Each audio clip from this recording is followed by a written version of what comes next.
Welcome, welcome, welcome, welcome, welcome.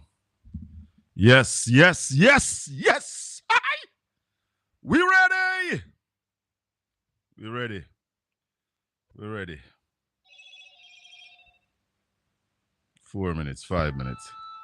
This. Thank you so much for staying with us. We continue with you on Beyond the Headlines. I'm Dion Jacksmiller. So, the Chief Public Health Inspector for the St. Anne Public Health Department spoke at a meeting of the St. Anne Municipal Corporation about the recreational water standards for the Duns River area. Our correspondent Lloyd Hines spoke to Mr. Scott. Let's listen into that. So the results is what we had submitted in our most recent report to the municipal corporation, and it shows main compliance at all the public beaches, except the Duns River Beach, and non-compliance at the two public rivers that are used for recreation. That is the Duns River as well as the White River. Now, for emphasis, our samples are taken at the mouth of both rivers. And so the quality of the water we are assessing is what is produced just before it enters into the sea. So we are not speaking about the quality of the river water at all stages along its journey to the sea. So the results really have indicated over a period of time, for many months, that those three sources have not met the recreational water standards. Specifically, the total coliform count in the waters, as well as the fecal coliform.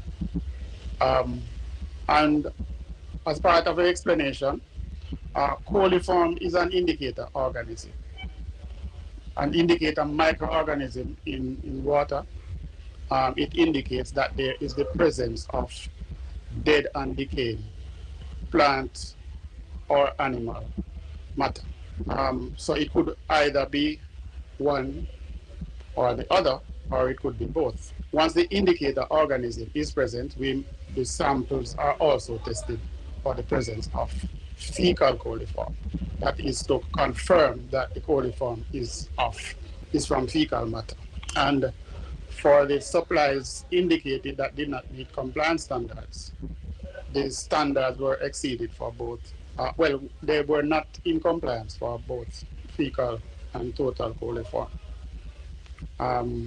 The explanation as to what would have been the cause of all three sources not meeting the recreational water standard is difficult to ascertain and would need further analysis. But we know that the condition can be exacerbated by the intrusion of wastewater or sewage or excessive decomposition. I've heard what you said, Mr. Scott, but this thing has real serious implications. Consider White River may not be used, I don't know if you've mentioned about to the borders of St. Catherine and St. Mary, but for the Duns River, Falls and beach, it is widely used by hundreds of persons on a daily basis, if I should say. This has serious implications on the quality of the water and the persons who use that river and beach on a daily basis. Well, it has implications because once the standards are not met, it has public health implications. It's not as serious as it would be for water that is consumed.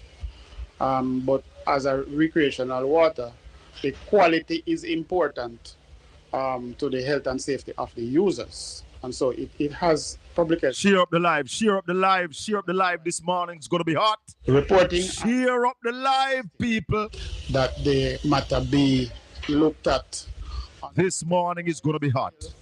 To arrive at a possible resolution of the issues. I know that the issues that may have led to the non-conformance of the water sources may have happened over long periods of time. Some of the causes may be difficult to ascertain, and some may take quite a long time to resolve, if resolved at all. But the dialogue need to start, and the actions that are necessary need to ensue as soon as possible. You're listening there to Chief Public Health Inspector for St. Anne, Leroy Scott, talking to our correspondent, Lloyd Hines.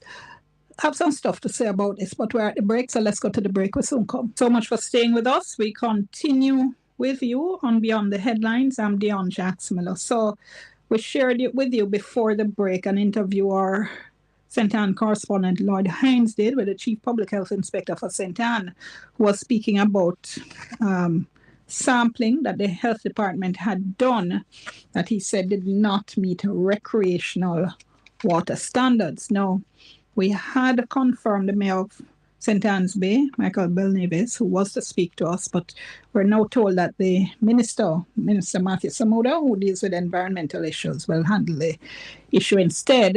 And we're told Mr. Samuda wanted to speak, but wasn't available for this time. So let me share with you the statement from the UDC, Urban Development Corporation. We had put out a call to them as well, but let me read the statement, and then, as I said, I have a couple of things to say. So the UDC says it remains steadfast in its commitment to environmental stewardship and public health at Duns River. They say as custodians, they've long maintained a rigorous science-based water quality monitoring program implemented through their Natural Resources Management and Environmental Planning Department and in partnership with national regulatory agencies. They said they acknowledge the concerns recently expressed by the Chief Public Health Inspector for St. Anne regarding the detection of elevated coliform levels. They said it's important to note this is a long-standing and complex issue that has been under continuous evaluation. They said extensive testing, including DNA analysis, ruled out human waste as the source of the contamination. Instead, they said findings suggest the presence of organic material from plant decomposition, animal matter, and possible upstream agricultural runoffs. They said the Duns River system is hydrologically complex, fed by multiple underground springs, making source identification a scientifically intricate process, meaning they don't know where the problem is coming from.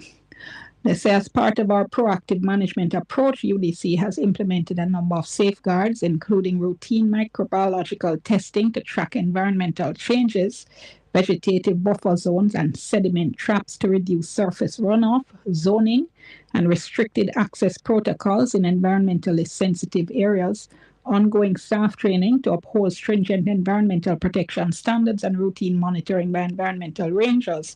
They said they would have welcomed the chance to review the report first, but they support the call for a comprehensive investigation, and they said they've already engaged NEPA, National Environment and Planning Agency, which has begun preparatory work to do further assessments. They say at this time there's no evidence of risk to public health or to visitors at the Duns River Falls and Park. They said they'll continue to work closely with NEPA, the St. Anne Public Health Department, and other relevant agencies to address and identify any concerns. So let me say a couple of things. Look out for all hell to break over the St. Anne Public Health Department. All right? I've already heard criticism of Radio Jamaica for carrying the story. This was information given at a meeting of one of our local government authorities by the health department based on their... This fella here has scientific work that they have done. If it is, and there were a couple of things that the public health, the chief was quite clear about. He said the three areas, the mouths of the two rivers, as well as the beach, I think it was. Blessed is the man that walketh not in the counsel of the ungodly, nor standeth in the ways of sinners, nor sitteth in the seat of the scornful. But his delight is in the law of the Lord, and in his law do we meditate day and night. For we shall be like trees planted by the rivers of water, that bringeth forth our fruit in our season. Our leaves shall not wither, and whatsoever we do shall prosper. The ungodly, they are not so. They are like a chaff which the wind driveth away. Welcome to the Colin Bell Show. Talk to me live. We do it every Saturday morning. Every Saturday morning from 9 a.m. until 11. Tuesdays and Wednesdays from 4 p.m. to 6 p.m. Those are Jamaica times. Now, wherever you are in the world, add your other time to that, and you get whenever we are on whatever time. If you have not yet subscribed to Portland Spice TV, we invite you to subscribe, like, and share the channel. Click the notification bell. That's whenever we are on, you are notified. We also ask that you become a Portland Spice ambassador. A Portland Spice ambassador shares this channel to all your contact. Invite them to subscribe and listen to the program. Be a part of the Portland Spice team. Want to say good morning to all the people over there on TikTok at Shaka Fame at TikTok. SHACKAFAME. And what we do with that TikTok channel is that when we have exciting programs here on Portland Spice TV, and we slice them and dice them and put smaller portions on the TikTok channel. So it's important if you want to catch the sound bites. They are always on Shaka Fame at TikTok. And we invite you to follow me at TikTok. When you go over there, just click that plus, that red plus, to follow me on TikTok and also to share the channel. So we are up live on TikTok this morning, and we are live on Portland Spice TV. Now, we've been playing excerpts from an RJR news broadcast. I want to thank the RJR Communication Group. RJR is my favorite mainstream media between RJR, Power 106, because mainstream media still have a significant role to play in our landscape, media landscape. Because I tell you something, sometimes you can't trust everything you see on social media. And that's why we ensure that we keep our channel sterile and everything we jump on. Because if we can't prove it or we're not confident that this is so, we're not carrying it. So when we carry something here, it is to our best knowledge, accurate, because we pride ourselves on accuracy. Whether on Portland Spice TV or on the Shaka Fame TikTok. All right? Now, yesterday in the news, coming out of the public sitting of the Sentan Municipal Corporation, the health department made a report that the water, some waters in Sentan, and most important is that the Duns River Fall does not meet the recreational standard level. But Dean Jackson Miller was ranting and raving that there are people who did not want them to carry the report. So I've touched base with the communication shadow minister, Nikisha Burchell from the People's National Party. And I'm going to be talking to her somewhere about 9:30. We're trying to get a link to Councillor Ian Bell to see if he will talk to us as well about what is happening over there in Sentan. So let me, without any further ado, take you back to the report from RJR Communication Group with Dean Jackson Miller. 3 areas, Public Beach, Duns River, White River, the most of the rivers, didn't meet recreational standards for total and fecal coliform. He said there were health implications, public health implications. He said this had been going on for months, and he said the dialogue needs to start. If it is that reporters cannot or should not share with members of the public this kind of public health information shared by the department that is set up to do exactly that, then what are we here for, and what are they here for? And if it isn't going to be said that the report from the health department is nonsense, then maybe we need to shut down the health department. Because surely they are there to do precisely this kind of work and to send up red flags when red flags need to be sent up. So if it is going to be said that the information that they shared and their data is nonsense, then there needs to be root and branch reform and restructuring and retraining because I would have to get an explanation as to how it is that the professionals who do this for a living that we are hearing, we mustn't report what they are saying, or we mustn't trust, perhaps is a better word, what they are saying. That is one. Number two is that listening, and I'm not passing judgment, but listening to what the Chief Public Health Inspector has said and reading the statement from the UDC, there are clear contradictions. All right. The Public Health Department said clearly that the standards for either for total as well as fecal coliform were not met. I'm not sure what the UDC is saying here. Well, that's not true. Let me read back. They said extensive testing, including DNA analyses, ruled out human waste as a source of the contamination. So my question would be, what kind of fecal coliform are we talking about?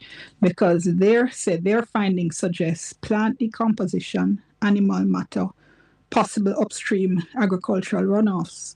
None of that sound as if they should result in fecal coliform levels. So what is happening here? So I'm just saying to say this. Our reporter and our newsroom did as they're supposed to do. This was not something that we are out there catching water samples and carrying it to a backyard lab and trying to test water. This is a report from the agency that is set up to do exactly that. The agency, this was not a report that was leaked to us. This is a report that was shared publicly at the monthly meeting of the local government authority whose mandate it is also to monitor these kinds of activities, right? So I am going to watch very carefully to see what happens here and what is said. But I am saying to you categorically, if you are telling us that we cannot listen to what is coming out from our health department, then there needs to be a very good explanation as to why not. All right. Let me just remind you of our WhatsApp number. It's 876. Sorry, they said me done, but me not done. It is not unusual in this country for public servants to come under pressure for telling, for doing their job. Let me put it that way, for doing their job. And I am going to be watching with great interest and with heightened scrutiny. You see, I am very happy to hear Dean Jackson Miller on this rant. Because you know what up, my people? And the question I have to ask, is Jamaica a democracy or an autocratic government? Because this is sign that we are heading into a dictatorship. Who don't want this to release? Tell me, who you think, and I want to touch it back, because listen what Dean said. Hold on, I have a different clip with just Dean Jackson Miller. Listen what Dean Jackson Miller said. And identifying a concern. So let me say a couple of things. Look out for all hell to break over the Center and Public Health Department. All right. I've already heard criticism of Radio Jamaica for carrying the story. You hear that? Hold on. This was listen. Identifying a concern. Listen. So let me say a couple of things. Look out for all hell to break over the Center and Public Health Department. All right. I've already heard criticism of Radio Jamaica for carrying the story. This was information given at a meeting of one of our local government authorities by the health department based on their scientific work that they have done. If it is, and there were a couple of things that the public health, the chief was quite clear about. He said the three areas, the mouths of the two rivers, as well as the beach, I think it was, three areas, Public Beach, Duns River, White River, the mouths of the rivers, didn't meet recreational standards for total and fecal coliform. He said there were health implications, public health implications. He said this had been going on for months, and he said the dialogue needs to start. If it is, that reporters cannot or should not share with members of the public this kind of public health information shared by the department that is set up to do exactly that, then what are we here for and what are they here for? And if it is going to be said that the report from the health department is nonsense, then maybe we need to shut down the health department, because surely they are there to do precisely this kind of work and to send up red flags when red flags need to be sent up. So if it is going to be said that the information that they shared and their data is nonsense, then there needs to be root and branch reform and restructuring and retraining, because I would have to get an explanation as to how it is that the professionals who do this for a living that we are hearing, we mustn't report what they are saying, or we mustn't trust, perhaps is a better word, what they are saying. That is one. Number two is that listening, and I'm not passing judgment, but listening to what the Chief Public Health Inspector has said and reading the statement from the UDC, there are clear contradictions, all right? The Public Health Department said clearly that the standards for either for total as well as fecal coliform were not met. I'm not sure what the UDC is saying here. Well, that's not true. Let me read back. They said extensive testing, including DNA analyses, ruled out human waste as a source of the contamination. So my question would be, what kind of fecal coliform are we talking about? Because their findings suggest plant decomposition, animal matter, possible upstream agricultural runoffs. None of that sound as if they should result in fecal coliform levels. So what is happening here? So I'm just saying to say this. Our reporter and our newsroom did as they're supposed to do.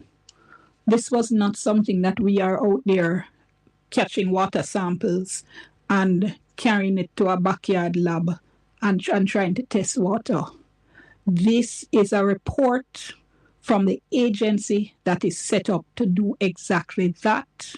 The agency, this was not a report that was leaked to us. This is a report that was shared publicly at the monthly meeting of the local government authority, whose mandate it is also to monitor these kinds of activities, right? So I am going to watch very carefully to see what happens here and what is said. But I am saying to you categorically, if you are telling us that we cannot listen to what is coming out from our health department, then there needs to be a very good explanation as to why not. All right. Let me just remind you of our WhatsApp number. It's 876. Sorry, they said me done, but me not done. It is not unusual in this country for public servants to come under pressure for telling, for doing their job. Let me put it that way, for doing their job. And I am going to be watching with great interest. I'm not quite finished. So in other words, let me ask you a question. Suppose NIPA puts out a report to say they have tested Rio Cobra and they found source pollution coming from factory A. We mustn't report that. We must do. We must go out there now and collect and do our own thing and second guess them. Are you not supposed to be able to trust the official information coming from official agencies? Yeah. I'm just curious. I'm just curious because this is not the first time we are seeing this now. This is not the first time we are seeing this. And whole heap of people are getting blamed. Okay, let's listen into an interview that the mayor, who I told you we were supposed to speak to, and since pulled out of the interview, Mayor of St. Annesley, Michael Bell-Navis, he actually did speak earlier as well to our correspondent, Lloyd Hines. So let's hear that. Well, we're hearing the report for the first time, and we understand from what he said, the fecal coliform level and the coliform levels are a little elevated. Some, I guess, from time to time, depend on the rainfall that we have been having, and I know that rainfall sometimes we have washed down into the rivers and so on with turbulence And so, it's something that I've asked the municipal corporation to look into with UDC and the health department to see how is it to ensure that we can prevent some of this runoff into the rivers and ultimately into the sea. Because, it's a tourism area, and of course our locals bathe in this area. Also, people come from all over Jamaica and bathe in this area, either be in the rivers or the sea. So it's something that we have to look into. Know that the health department has brought it to our attention, and we're looking into that expeditiously to ensure that we take care of our natural resources. So you're saying the first you've heard about it this morning, this meeting? Yes, but never been discussing any health meetings. Another forum, no. This is what the health department makes monthly reports. So this is a new phenomenon, and we'll be looking into it expeditiously. Don't you think that this is serious implication? Well, it could be a serious implication if it's not dealt with, and if it's something that that's left up, and we won't be leaving it up. But as you know, as I said, we've been having a lot of rain in recent times, and that sometimes will cause levels of turbidity, mud, and runoff into some of these areas. So we're ensuring that we don't have these issues moving forward. Because you must appreciate the fact that if there's rain, there's usually runoff from chicken coop and pig pens, and some people in the squatter areas will more likely to get rid of their fecal things in plastic bags and so on. So there's that. So we have to ensure that that is maintained and controlled. And of course, just normal runoff from mud and so on through the rivers into the sea. And I believe that that is the reason why we have the higher than normal level. Once it settles down, then usually everything is back to normal. And we've been having a lot of rain recently. So we're getting the meetings together with the UDC, with the health department and municipal corporation to ensure that we do whatever is necessary to alleviate this type of runoff and deal with the situation once and for all. Finally, Mayor, don't you think it's there may be other places? I mean, the misuse of these rivers and beaches by residents and so maybe some of the contributing factors to them as well. Yeah, that's what I'm saying. As I said, people have pig pens and it runs off into the rivers.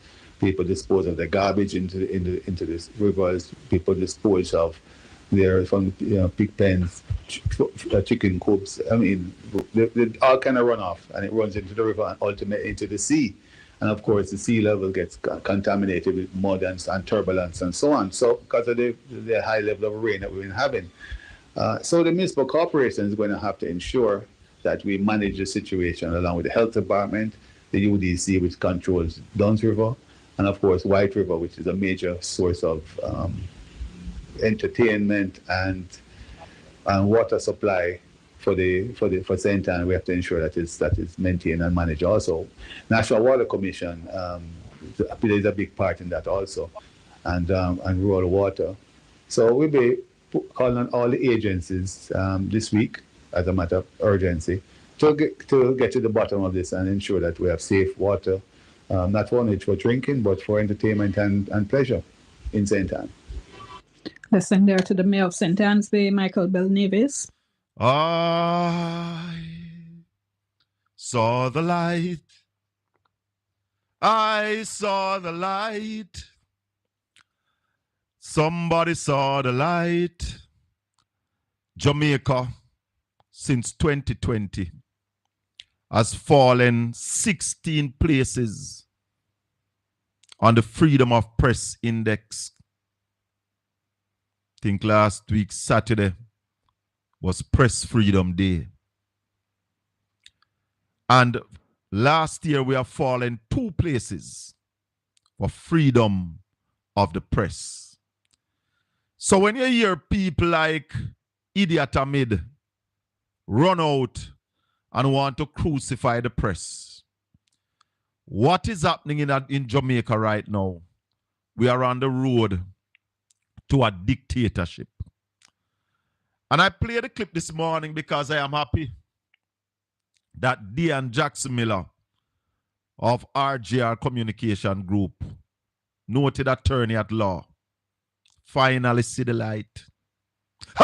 Tala. Yes, because when Jesse James Clark had to come out. You see, the problem in the Kingston Municipal Corporation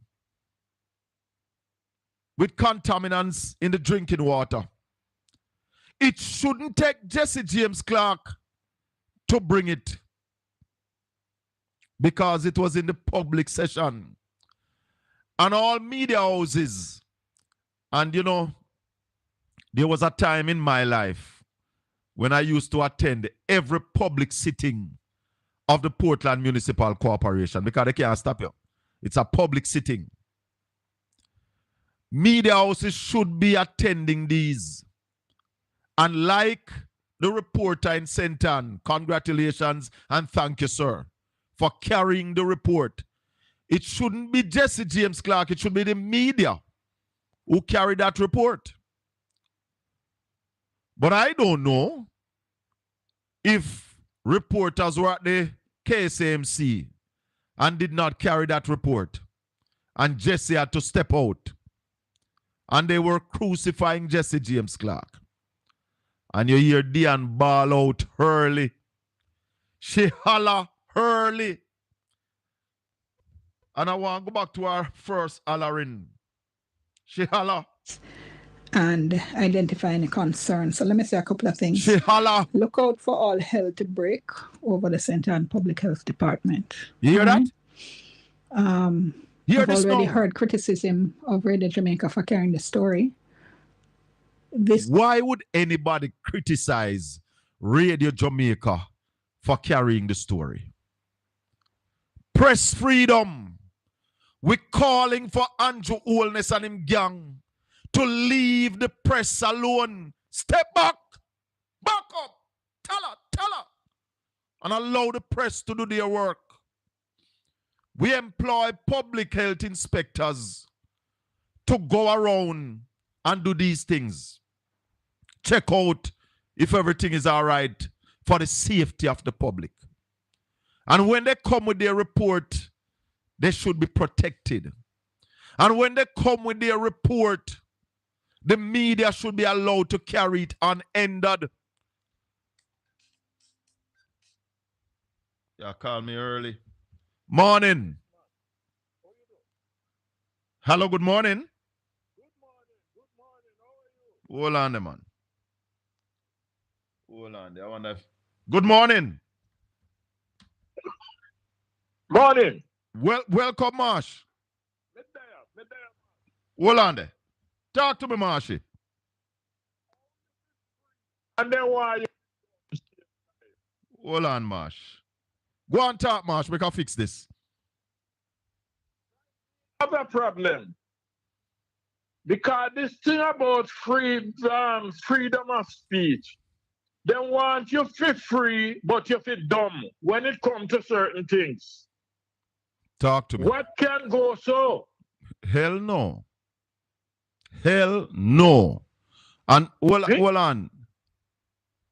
Andreen, I'm going to talk about the school bus. We have to talk about that too. We have the clip when the school bus was announced. But let's deal with Marshy's on the phone. Go ahead, Marshy. Yeah, the question I'm asking is, how you feel free and dumb at the same time? Listen, you see these people? You remember one time the Prime Minister said you must follow Facebook page and social media? Yes. Because they don't want no independent press. Yeah. And that's why you want direct the media what the media must say. And when. And when to say it. And they want everybody to behave like Bradley Avenue. What the hell can go that kind of way? And you mentioned idiot, I mean. Ignore idiot, I mean, because I ran out with him foolishness today, but Lambert Brown teach me something in the Senate yesterday. Left him to Andre Stevens. What kind of business is this? You know these guys in the JP, me don't know what's wrong with them. I must tell you the truth. You know that what the mayor come out, what the mayor said, you know, make a little sense, you know. Listen, the mayor did well. But guess what? You don't realize what happened? They shut him down. Yes. They shut down the mayor. The mayor did an interview, and that's what you expect. The mayor said never know him, hear about it the first time. We are going to take action. But they shut him down because the mayor now care. They don't think that the mayor would be politically correct. So they say Matthew Samuda go and deal with it. Yes. You said, but what? I mean, I think I gone, we gone, you know. I reach, you know. We reach the point of no return, you know. We're going to talk to Councillor Ian Bell. No, I can't talk to him in 10 minutes' time. I have Nikisha Burchell in 10 minutes' time. Yeah, we can't. No, man, so we can give him longer than that. Tell him we're going to talk. No, I'm talking to my producer. Yes. We can't drop, no, man, we can't drop this one. Tell Councillor Bell, hold on, Marshy. I'm talking to my producer. So we just made contact with Councillor Ian Bell from the Senton Municipal Corporation. He wants to come on in 10 minutes. We can't take him in 10 minutes because we should have Nikisha Burchell in 10 minutes. So tell Councillor Bell that we're going to talk to him about 10 minutes to 10. 10 minutes to 10, we'll talk to him. Go continue, Marsh.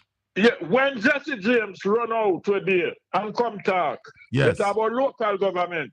Yeah. Me know if that man Mackenzie the minister of local government or low class government. But one of them, in this ball out, say, man, destroy tourism and people that come from where we drinking water and it's like a damage tourism and all them kind of something. That's what that man Mackenzie run out and say. So that means the man shouldn't say, everything go bad, don't say, tell lie. Make we dead. Make people drink the water and dead. You're a music man. You know this singer where do this song, Tell Me a Lie. Tell Me a Lie. I think yes. One of them bad singer, them Millie Jackson or yes, someone of Betty them. Wright or one of them. Ready, I'll do a version of it too. Ellen Reddy. Tell Me a Lie. One of them bad singer they from in that time. Yeah, tell man, me a tell lie. me a lie. I make me think it's true. Yeah, you man. Know? This is what the JP is going on with. Bob Marley's song, hold on, Bob Marley's song, Ambush in the Night. It's a serious song, you know, because that song is saying that what they want to do, you know, is Uncle say where them tell we. Yes. And them think that the only thing where we know, how where them teach we. Yes. Rubbish. Yes. And rubbish. That is why the word when me think me did make, but I know me make the word exists, but it's true. Technology. That's what they are using on the Jamaican people. Marsh, I want to ask you this before I let you go. Yes. Is Jamaica on the road to becoming a dictatorship? Listen to me. I said to you earlier, I mean, I think we're gone, I think we reach. That's how bad me put it. But then a little bit less. So we are on the road for a dictatorship right now. Use all of the word them. Dictator. Absolute. Because when you want to control the media, you know, that is the beginning, you know. You want to control the media, so the media must only say what you approve. Listen, the people then order the analysts and come up with press freedom. When they hear this, you know how much point we lose? Listen, we have dropped 16% since 2020. Yes. When it comes to press freedom, you know. 16% last year we dropped 2%. When it comes to press freedom, what are we doing as a small nation? Now being open. The spirit fall on us. We can't say, Rababa, shut up. Our eyes have been open. The government don't want the press to speak on certain things. Marsh, I'm going to let you go because I'm going to talk to Nikisha Burchell. Yes, man. Talk to the people. Let me not try to know more than I. Bless up on yourself. All right, Marshy. You see, when I hear Dean Jackson Miller scream, I said to myself, very well, because they are sometimes of the opinion that we are overdoing things. But when it reaches a stage where mainstream media are being shut down, what is happening in our beautiful island of Jamaica? We have the communication director and shadow minister of communication on the line. Nikisha Burchell, good morning. Good morning, Colin, and good morning to your listeners Well, and viewers. welcome to Portland Spice TV.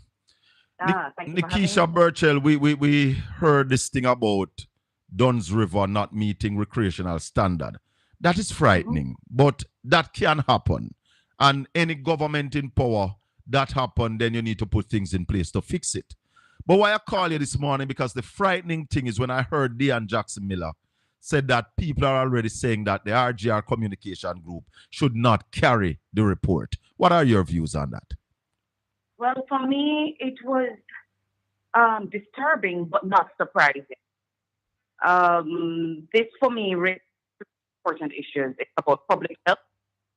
It's about integrity of the democracy. Also about freedom. What was elevated at the White River. You're breaking up a little bit, Nikisha. You're going in and out a little bit. Okay. So if you have us on a headset, it will be better you take that out. No, I actually don't. I'm in South St. James and the service is pretty poor here. Oh, Lord, you have to go fix that still when you bad? become MP. Absolutely. All right, go ahead. Is it still bad? Go ahead now, let's hear. All right. So for me, it raises three important issues that was mentioned earlier. It raises the issue of public health, as you enumerated very well. It raises the issue of the integrity of our democracy, and it raises the issue of press freedom. First, International Day of Freedom was just a couple of days, and I wrote a statement and issued it to the public, and it first received response from the JLP and its apologies, stating that press is free in Jamaica and they're not encumbered by a dictatorial government plan. A couple of days later, we're seeing it again right in front of our eyes, where trusted media entities, traditional media sources, are being pilloried for bringing to attention of the public information that they didn't go out and find behind closed doors. This was information that was published by public officials, public servants, who saw the need to let the public know that after months of having found coliform at our premier attractions, nothing has been done to correct it. A responsible government, in my estimation, would have stepped in months ago, and even now, belatedly, would step in to try to cauterize the damage, not to our reputation only, but the potential damage to those who visit such a location. Yes. You see, responsibility of the media is not only to bring what the government is comfortable with. The responsibility of the media is to bring information that keeps the public aware. Yes. If we have not learned anything from COVID-19, let us learn this, that when it comes to public health, it can be something as small, as minuscule as one drop, one dot of bacteria that can cripple a whole world ecosystem and health system. Let Jamaica not be that person, that country that covers information to the detriment of itself, its visitors, and we fell 16 places in the Freedom of the Press Media Index since 2020. What are your views on that? And 2 places last year, yet they are saying that we have press freedom in Jamaica? Right. It's really either a government that is blind to actions or one that's deliberately flirting with tyranny. Because when it becomes tyrannical is when you no longer see it as offensive or borderline tyrannical. It's when it becomes the norm.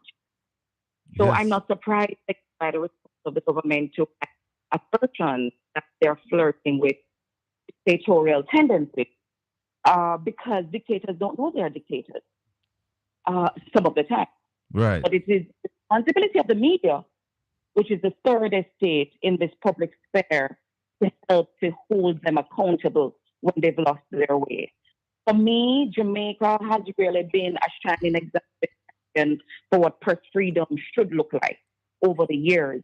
And that was as a result of very deliberate steps taken by successive governments and successive administrations previous to Andrew Holness's act. When the PNP government of past separated JBC from being solely government to becoming free. To today we have TVJ having birth from GR. It meant that we were taking deliberate steps to separate government control from information, access to information for the public. What we're seeing now is sleeping autocracy that is reversing some of those very important steps taken. And they're now saying, come to our pages, that being the Prime Minister, at the jail for authentic information. Yes. That to me is a sign of a dictator. No, Nikisha, when in Jamaica's history have we fallen in any one administration 16 places on the Freedom of Press Index? It's not. There's nothing in our history. I didn't get that, Nikisha. That doesn't exist at all in our history, as far as my research. It shows that only occurred under this JLP. So this is another first for this JLP government? Yes. How do we intend to tackle this? We have to continue to speak truth to power and be unafraid in the face of the attacks that they and their surrogates will push at us. It's really. We lost you, Nikisha. We lost her totally this time. We lost her totally. Let me try and get her back, my people, because we cannot allow Jamaica to become a dictatorship. And we must, hold on for me. We must step out and ensure that we protect press freedom in Jamaica. Nikisha, you back with us? Yes, thank you. Yeah, I mean, Colin, it is beyond just the press freedom, because now we're seeing where public servants and those who dare to whistle blow in the interest of the public are being vilified in the public sphere by the jail surrogate. We recall just a couple of weeks ago when Jesse James Clark, talk to me. Counselor, right? Revealed to the public the same situation where we have unwanted, unhealthy elements within our water source in Kingston, and the very Jamaican government and its leadership calls for resignation. So we can see then why public servants will be afraid to bring information like this to public when they have a government that is so vindictive and that will come for you even if you're under your bed to arrest you and drag you before the court if they feel they have been offended in some way by you doing your duty. Nikisha. So I don't fault them for being afraid. Nikisha, when Jesse James Clark came out with the issue in Kingston and St. Andrew, we also saw media houses trying to beat him down. So is the media, mainstream media, also a part of the problem? Well, if you're not a part of the solution, then you're a part of the problem. If media loses its way to either political pressure or money pressure, then it tarnishes the whole media landscape. But as the information and public communication person for the opposition, I will stand here today to say we do still have decent, upstanding members in the profession of journalism and media still. But the few bad apples, the networks that are totally bought out by political operatives and oligarchs, those journalists who seem to be patrons of the oldest profession known to man instead of journalism, those are the ones who are. Those it's are one the of ones the who hold on, Nikisha, hold on, man, you can't get away with that, so. It's one of the oldest profession again. What is the oldest profession again? Them say that selling. Hold on, when Nikisha gone, I will remind you all, because I don't want to get her mixed up into this. When Nikisha leave, I will remind you, those of you who don't know what is the oldest profession. So Nikisha is saying some media people who take themselves now to be a part of the oldest profession and not just media. Continue, Nikisha. My apologies. That's fine. That's fine. They are not doing good service to their calling as those who are supposed to uphold, well, hold power accountable. Yes. And it sometimes pains me to refer to them as journalists because I know that there are hardworking, decent journalists out there who are Yes. working their honest bread and staying true to the tenets of journalism. Mm-hmm. What I've been in my conversations with those members in the media, I've been asking them, what responsibility do you hold in speaking to your colleagues, using your associations, the PAJ, MAJ, etc., Yes. to bring pressure on those who have lost their way, to bring them back so that the entire industry is not tainted and people lose hope in it. You see, Colin, in this atmosphere where social media, artificial intelligence exists, a lot of people are no longer going to traditional media sources for information, Mm-hmm. and they are losing revenue, Yes. significant revenue as a result. If they continue to chip away at their integrity, Yes. they will no longer get that primary viewership and Yes. listenership of the public because they would have lost faith in them. Yes. So they're not only tarnishing themselves and their reputation and the industry, but they're literally sucking dollars and cents out of the media houses for which they are attached to. I was heartened when I heard Dean Jackson Miller say, if we are not supposed to report these, then why are we here? What are we doing? Nikisha, Yes, I'm still here. Yeah, man. Is the media part of the fault why we still have a sitting prime minister who is under investigation for illicit enrichment? We have a prime minister whose integrity commission filing has not been certified. Do you think the media has done enough? Because I personally don't think the media has stepped on this the way the media ought to be. Hence, media ratings is falling. We are falling on the world stage, and we have a prime minister who has not been brought to books. Is it the responsibility of the media to bring them to books? We have a whole heap of misinformation out there. Is it the responsibility of the media to do the fact checking? What are your views on all of that? It is a responsibility of every one of us. And the media is part of that as well. See, when I'm communication, communication from the London School of Economics. And when I went to school, they brought you through all of that. There's an ethical responsibility that you have when you take up this profession, no less than the doctors when they say this. Talk up in the phone, Nikisha. You're breaking up again. I'm breaking up again. Yeah, okay. but that sounds good now? now. Yes, man, that sounds good now. Hello? Yes, can you hear me now? Yes, man, that sounds good now. So go back over all what you just said. We missed most of that. Right, I'm saying we sign up when we become representatives or persons within journalism and media landscape to hold power to account. When we sell that out, we take on the responsibility of not being true to ourselves and being true to those who are supposed to, who are expecting from us the information that they need to make the best decisions for themselves and their families. So we are not being true to that. Absolutely. So whatever responsibility to be taken, I think it's for the media to do their own introspection.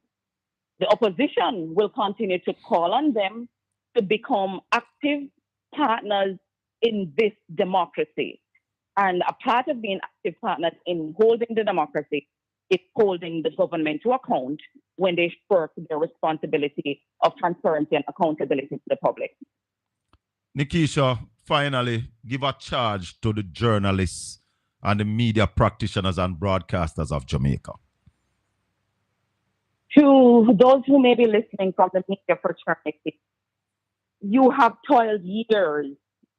Those before you have toiled years to carve out for Jamaica a space where the public feels they can come and get honest, true information. You have a duty to live up to those tenets. You have a duty to honor the hard work of those who crafted this space for us. When you sell yourselves or sell your profession to the highest bidders and to political representatives, you're weakening the democracy we are a part of. I know that Jamaica is not necessarily the safest place for persons to stand up for justice, but our pledge calls that of us. And if you feel afraid to carry the information that you need, please speak with the police so that they can protect you to do your job. You can rely on the opposition to support you when you bring truth to power. Consider us your ally in that effort, because this opposition under Mark Golding will never bend to the dictatorial pressure from this current Andrew Holness administration. Nikisha Burchell, thank you very much and all the best. We're going to talk to you again in your role as the MP in waiting down there in St. James. But this morning we're just touching on the media issue. Thanks very much for joining us. Have a great day. Blessings. Bye-bye. Nikisha Burchell, head of the communication team and opposition spokesman on communication. We hear it. We hear it. And it is frightening, very, very frightening what is happening in Jamaica. When you hear the top media house in Jamaica screaming like a pig. Let me play it for you again if you're just joining us. And we have almost 700 people on this live right now. Like up the live, if you touch the thumbs up, it's not going to cost you anything. Touch the thumbs up. People on TikTok, like up the video. Let me play it again to hear one of our premier journalists screaming. Was information given. Hold on. And identifying a concern. So let me say a couple of things. Look out for all hell to break over the Center and Public Health Department. All right. I've already heard criticism of Radio Jamaica for carrying the story. You hear that? This that? was information given at a meeting of one of our local government authorities by the health department based on their scientific work that they have done. If it is, and there were a couple of things that the public health, the chief was quite clear about. He said the three areas, the mouths of the two rivers, as well as the beach, I think it was, three areas, public beach, Duns River, White River, the mouths of the rivers, didn't meet recreational standards for total and fecal coliform. He said there were health implications, public health implications. He said this had been going on for months, and he said the dialogue needs to start. If it is that reporters cannot or should not share with members of the public this kind of public health information shared by the department that is set up to do exactly that, then what are we here for and what are they here for?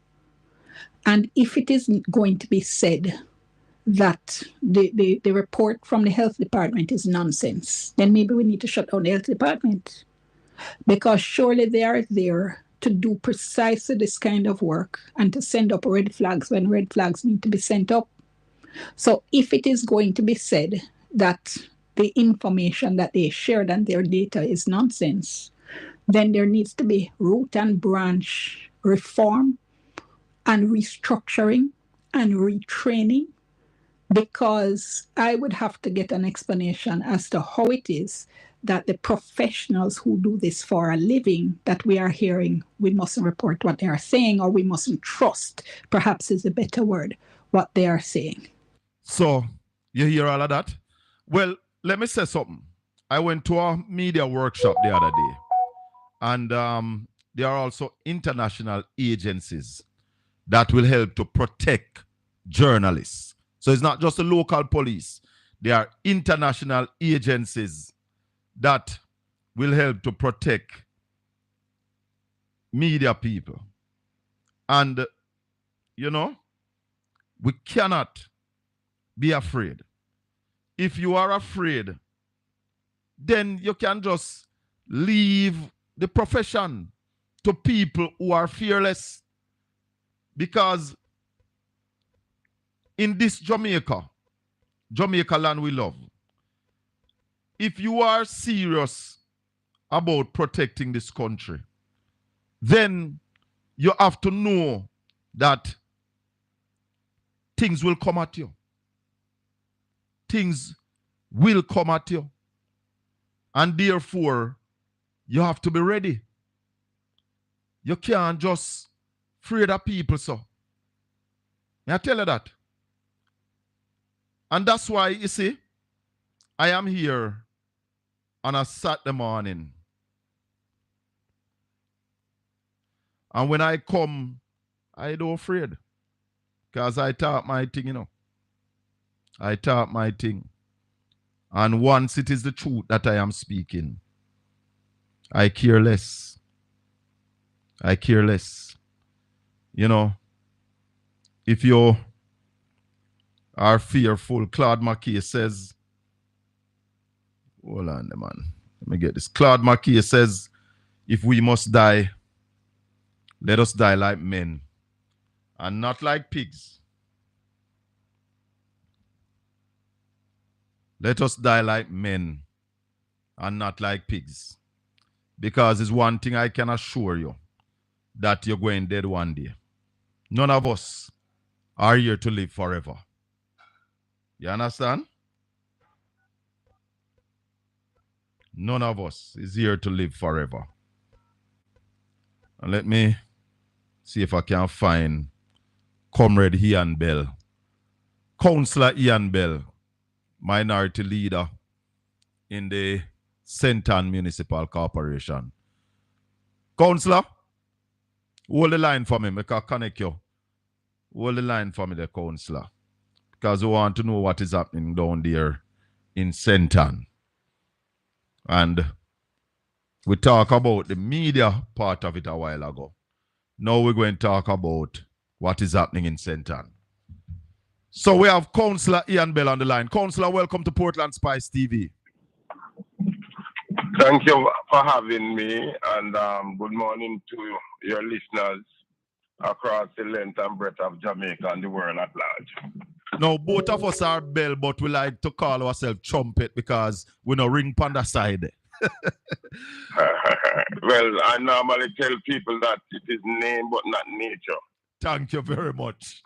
Now, we heard a report coming out of the St. Ann Municipal Corporation that a couple of rivers and beaches in St. Ann did not meet the recreational standard after the waters were tested. Give us an update on that. Well, I'm surprised. I was very surprised to note that the media did not say that the public health inspector, in responding to question from Councillor Ian Bell, made the disclosure. But hold on, slow down. So that didn't just come straight from the report? I didn't hear you. That didn't come straight from a report. It was after you asked questions? Well, the public health inspector from time to time has been raising concerns. Talk to me. And what I observe is that nothing is being done or said about it after he tender his monthly report on a monthly basis. Talk to me. So when I realized on Thursday that it was going to be sweeping under the carpet as usual, I asked the public health inspector some questions. Yes. And that was how the revelation of the whole thing came about. Mm-hmm. But let me tell you something, cause the St. Ann Municipal Corporation is at its worst that I have ever seen in my 13 years as a councillor. Talk to me. And when you hear about the recreational water is of concern, the domestic water in St. Ann is of a worse concern. What? Than I am telling you. The domestic water in St. Ann is of a worse concern in some areas than the recreational water. You mean the water where people are drink? Thank you very much. For example, I have a tank in one of my community, which is the only source of water in the entire community, serving about 350 to 400 persons. And there's no running water in the area, so they depend on this catchment tank. Yes. And the public health inspector would have been reporting for months that the water in that tank is unsatisfactory and should not be consumed and should not even be using for domestic purposes. Which community is this? And the Central Municipal Corporation categorically refused to do anything at all to that water. Which communities? Which community is this? Community is called Effort. Effort. Yes. Talk to and me, Councillor. In Thursday gone, I had to raise my hand to heaven and ask the Lord to look down on these wicked and unconscionable people that is given the authority to be in charge of this municipal corporation. Talk to me. And because I am telling you, it beats me so much that I was uncontrollable. And I was asking if God can send the angel to visit them and take them out of the way so that good human persons can get better living and live long. That is how bad it is. So you are saying that the health inspectors, they are doing their work. They make the report. And the council does nothing about that tank that the health inspectors are saying this water should not be consumed?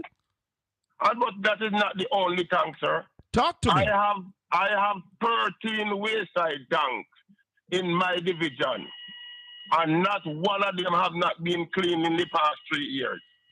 So some people would say, so what are you doing as the councillor? You are the councillor. What you are doing? Thank you very much. And as you would know, councillors can only make representation and make nice. And the representation and the nice have been making for years now. And it is falling on deaf ears. And let me tell you, it is in this regard, it is not just a PMP problem. It is a central municipal problem because those on the other side are squealing louder than we are squealing right now. But they can't come out publicly.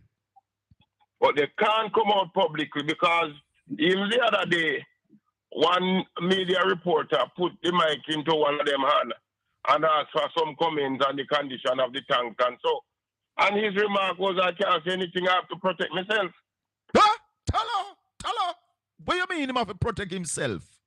Well, that is what he told the news reporter in my presence. Hey, so isn't he a councillor who's supposed to represent the people, speak on behalf of the people? Yeah, man, he's a councillor that is supposed to represent the people, but they represent their party first. Let's go back to the report about Duns River Falls. We heard Diane Jackson Miller said that she had set up an interview with the mayor and got confirmation, and then she got a call that the mayor won't speak, Matthew Samuda will speak. What is the responsibility of the mayor to the people of St. Ann?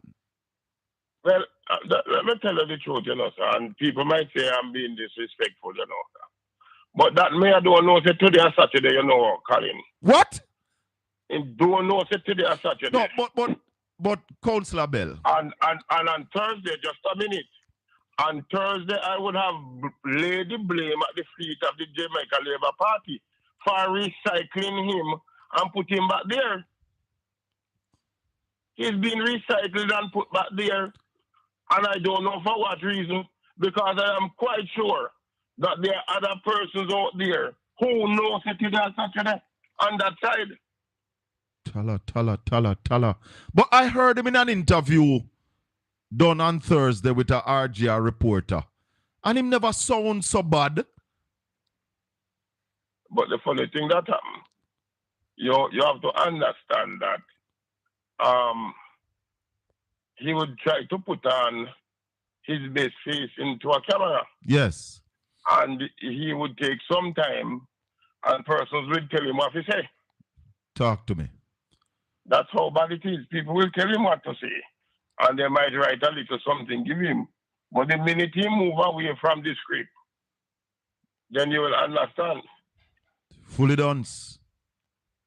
But I am the person that asked the questions about the Duns River thing. So give and us. I asked the public health inspector Mm. to state how bad the situation is. Yes. Because based on the fact that this water does not reach the satisfactory standard, I am saying we have females bathing in these water. Oh, yes. Right? That have sensitive areas. Yes. That might be exposed and are at risk for any infectious attack, etc. Yes. We have men and women that have sensitive skins. And what about children who might swallow this water? And children too. Who might drink and, it? Thank you very much. And sometimes even we as big people swimming in the water. Some go down with you sometimes. Hold on. Can I tell you something, Comrade Bell? I grew up in an area called Shrewsbury, and we have a river named Back River. And as a little boy growing up, I had bad sinusitis. But we always Tifaga River. And one of the things that I was told to ensure that me not catch a cold when me jump off into the water is to drink some first.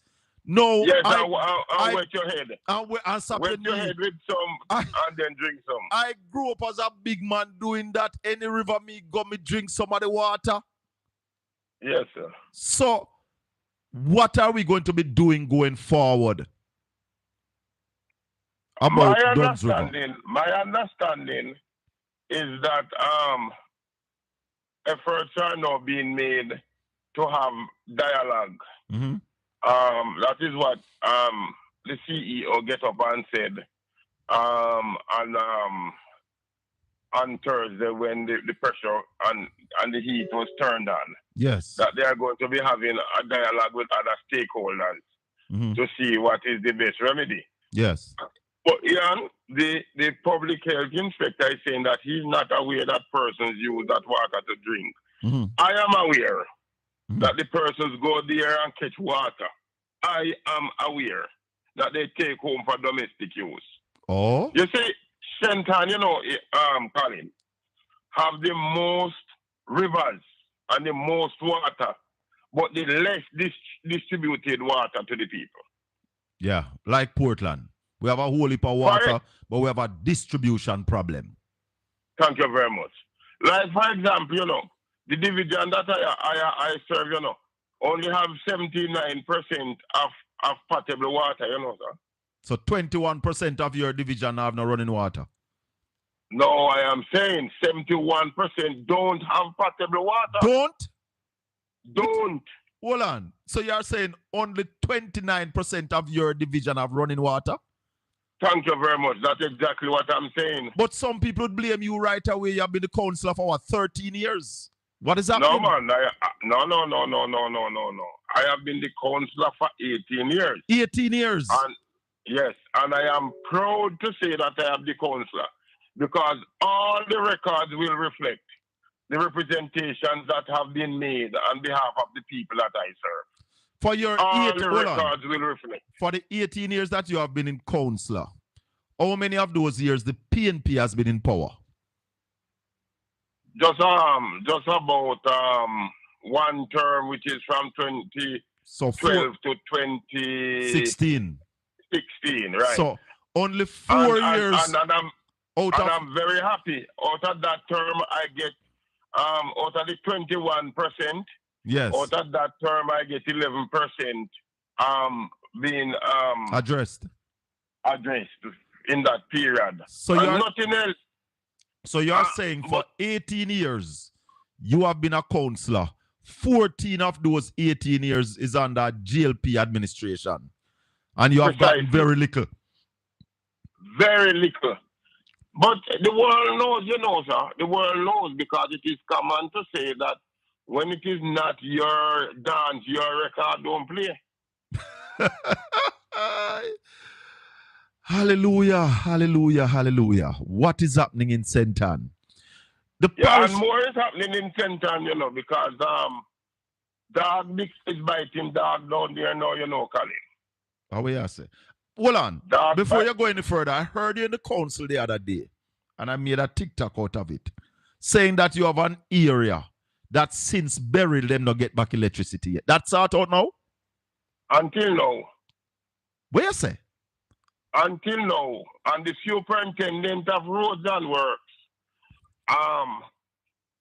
prepare an estimate for that road. Yes? Mm-hmm. Prepare an estimate for that road, Colin, for $47 million. And on Thursday, a recommendation came in from the Ministry of Local Government approving $2.5 million to address the $47 million problem. $47 million estimate was done by the superintendent of roads and works in the parish, in the municipal corporation. And the minister approved what? $5 million. To do what? I don't know, because that money, I asked the question on Thursday. When was that approval received? Yes?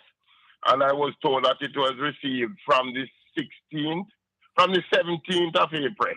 Yes? And today, nothing had been done because the shop don't know what to do. Hold on there. Make something clear. We have over 800 people listening to this live on YouTube and another 100 on TikTok. Councillor Ian Bell from the St. Ann Municipal Corporation, representing Beechertown Division, is telling us that 10 months after burial, you have a community that electricity has not been restored to? Some sections of it. Which community is that? And it is called 4 Road, Top Upton. But the funny thing that happened, Colin, is not only electricity is not restored. Persons are still maroon, can't move from where they did park until now. What the hell? There are cars that don't move from where they were parked during the passage of burial until now. They are marooned. Thank you. People don't hear this. What prosperity? I see the minister running up and down the open kitchen. He running up and down the open toilet. Who is your MP? Who is your MP? Lisa Anna. Lisa Anna. So he's a PNP MP, a PNP councillor. So dog name on a supper. Yeah, but hold on. Just a minute. Talk a minute. We have to differentiate, Colin. Yes. This is a parochial road. And you are not going to burden the MP to find money to fix parochial road. Fair enough. When she don't have enough money to fix the central government roads. So right? the municipality have a responsibility. So the council don't have an emergency fund. I just approved the 2.5. I just now been approved out of the emergency fund. So, but how can 2.5 fix a $47 million problem? I don't know, sir. And that is why I'm trying to say to you, these people don't know their head different from their foot. How many people have been marooned?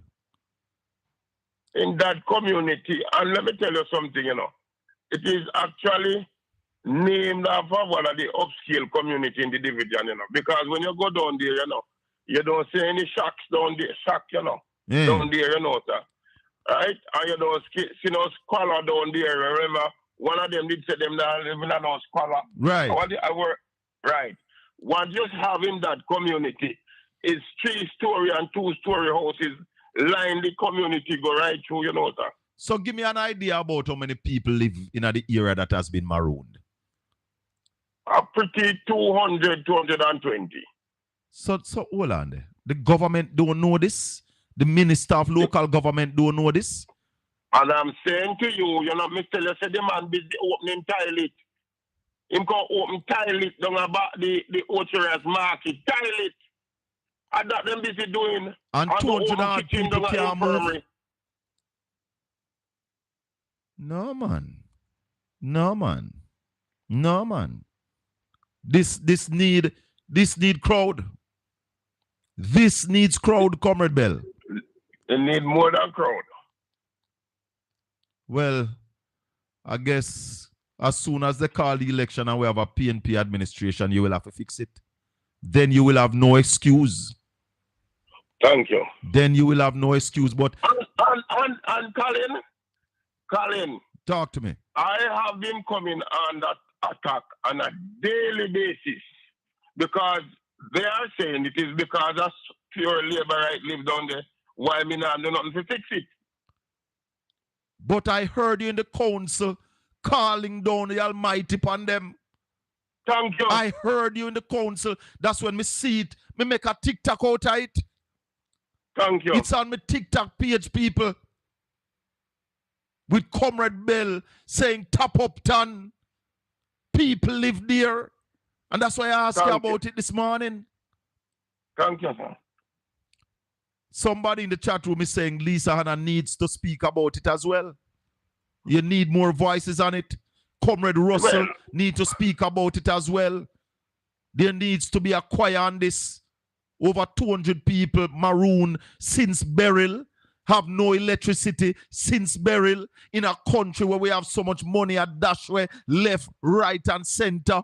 We're giving away $11.4 billion, breaking up in 20,000 apiece when you have people marooned. How can we do that?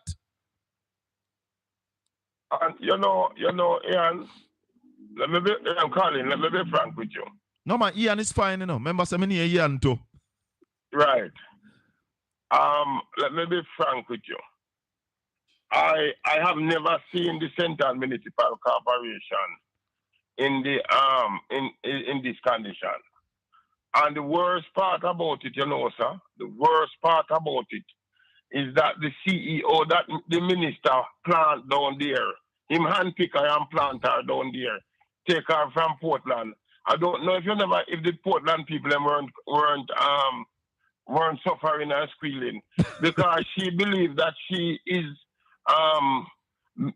the one that rolls thunder in the municipal corporation, you know. Oh, yeah, sir. Yes, man, and she's more powerful than the other 16 of us put together, you know. Oh? Because no matter what decision we take,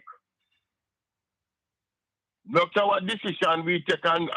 is sent to have an execution, it is not being executed, you know. Oh, yeah, sir. All right. For example, let me go right back. Oh, my. Colin, my wife is calling me, and she has been calling me for a long while since I'm on the program. All so right. I have to take the call. Let me let you go, Councillor Bell. We'll talk again. I will reach out to you. Blessings and thanks. Yes. Councillor Ian Bell of the Beachwood Town Division down there in Senton. The man say him asked the question. The man say him asked the question why the issue. Hold on, man, with Duns River come up. Talk to me now. Lisa Anna. That's why they nearly vote her, man. She not do nothing. No, man, but I victimize you, not victimize her. We don't victimize, brother. Lisa Anna get paid, you know. No, so she must. Lisa Anna will spend the money. So she must use her pay if you fix the road. And Not so it go. She get constituent money, brother. If you use it. No, man, but the government and the parish council must fix the thing. Or you must have people maroon from Beryl. The government must fix that, brother. There's no excuse. What the council is supposed to do is supposed to bring it to the attention of the authorities, which he has done. And therefore, after that, they must fix it. The MP wins the day, brother, so the MP get constituent money for the work. She not get money for do that. The Constituency Development Fund would be able to do that. So what happened to the money from the council? Is a parochial road? Is a parish council road? So the council get money. The council then I get money. How much money? When the council get money, you know. When the council get money, it is allocated for specific things. You hear him say? $2.5 billion has now been approved for down there. But how can $2.5 million fix a $47 million problem? But Colin, me have a problem with 2 MP. You see, Lisa Anna, And the one with Damien get him seat and all. Where them there? Where them there now do nothing. And them a get fee and them a get constituent money. So what am I doing it? No, me see Lisa and about the place, but the one where Damien get him seat. Me no remember if me ever see. Brian, when there? I don't even know what him look like. Them should not get a dying. I don't even know what him look like, brother. Me not gonna lie to you. She don't know about the people that wicked, man. But me see Lisa and all over the place, man. Yeah, because I see her in all parliament, but we don't see you, Graham. Me no know where me say, me say me don't even know what you Graham look like. So the council we just do deal with it, them fund money and then do them for the brother. No man, but the council must put some money towards it. The government approved $2.5 million to fix a $47 million problem. But me I make a year how the council represent, all right? Yeah, man. Listen how the council represent, because I tell you, no, I see me at the council and I was heartened by it and make a TikTok video. Listen this. With this and in political grounds, Mr. Chairman, I am dealing with it on the basis that we have human beings that is suffering in Tapoktan. And this council, led by the mayor and the CEO and the Minister of Local Government, the Honorable Desmond McKenzie, have no fear in this world for the people's life in Tapoktan. And the answer about Tapoktan today, people must suffer. We want the answer today. Mr. Chairman, I think it is deserving that these people hear something.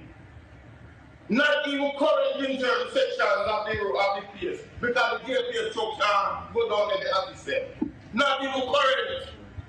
The wires are still down there and road cannot be reached. And this council sit idle by it.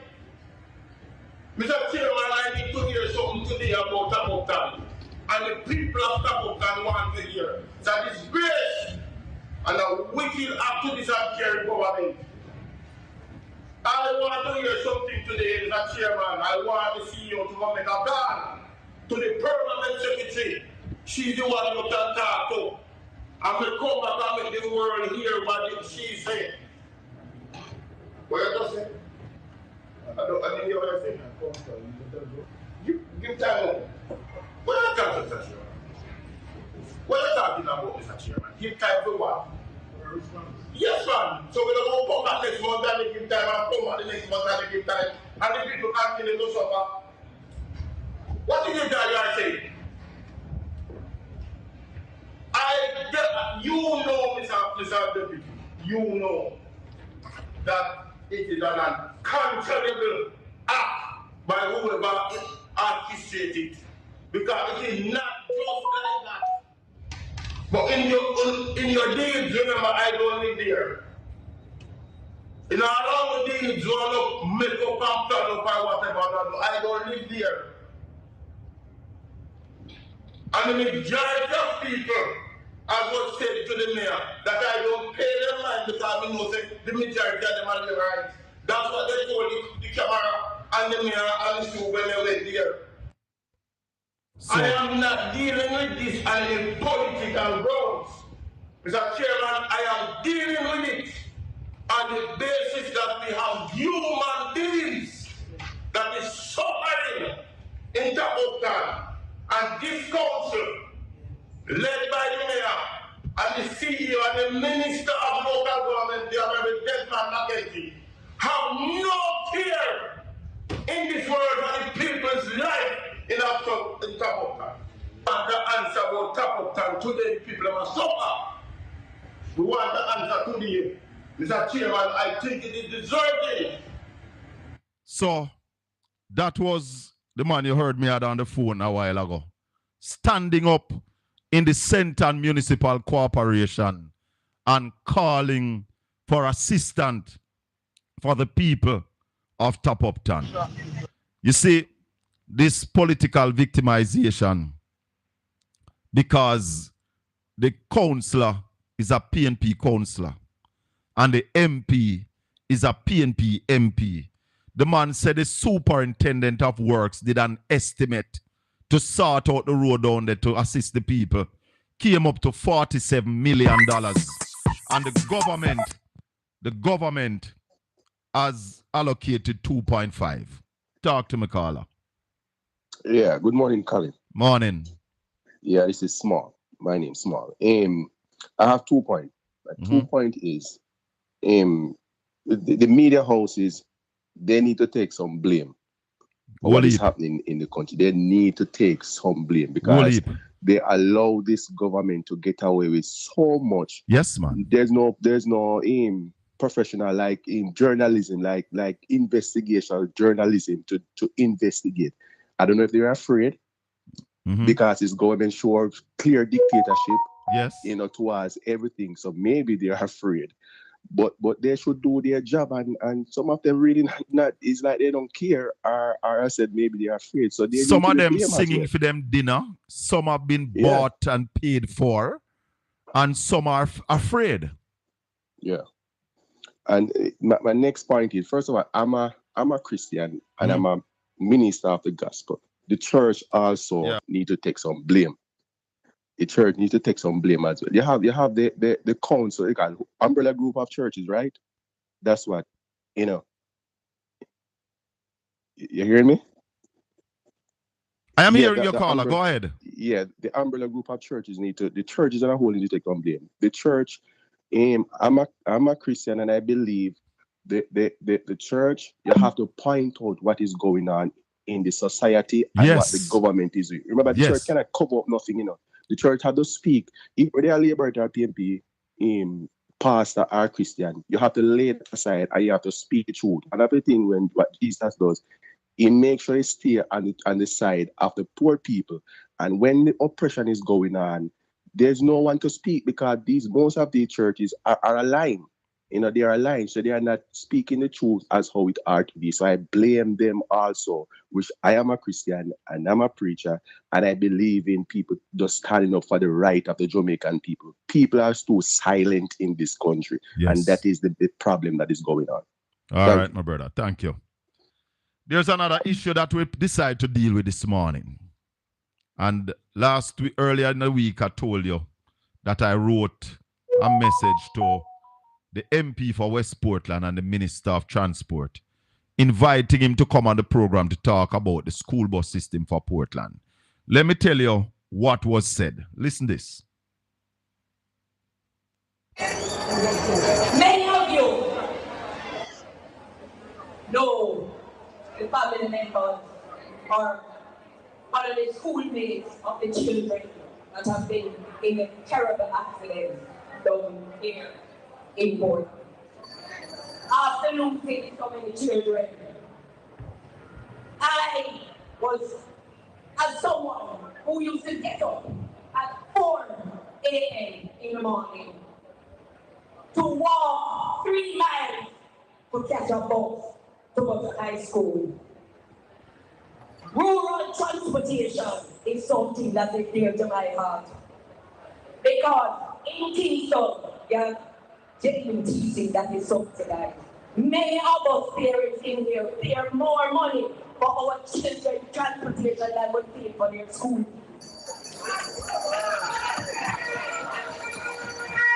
Rural transportation, and I am happy that the Minister Darren Vaz, the action man, is in charge of that portfolio because you have already seen 100 more buses added to the fleet.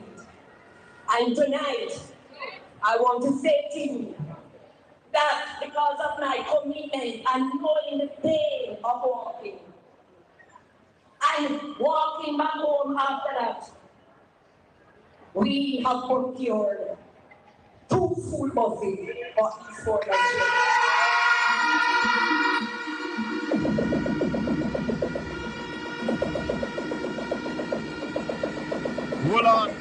Hold on. The buses will be paid for and maintained by the private sector. We'll be having a meeting with the Ministry of Education to work it out because the bus will be transporting children from paid for and maintained by the... Hold on, Chris. The buses Hold on, Chris. will be paid for and maintained by the private sector.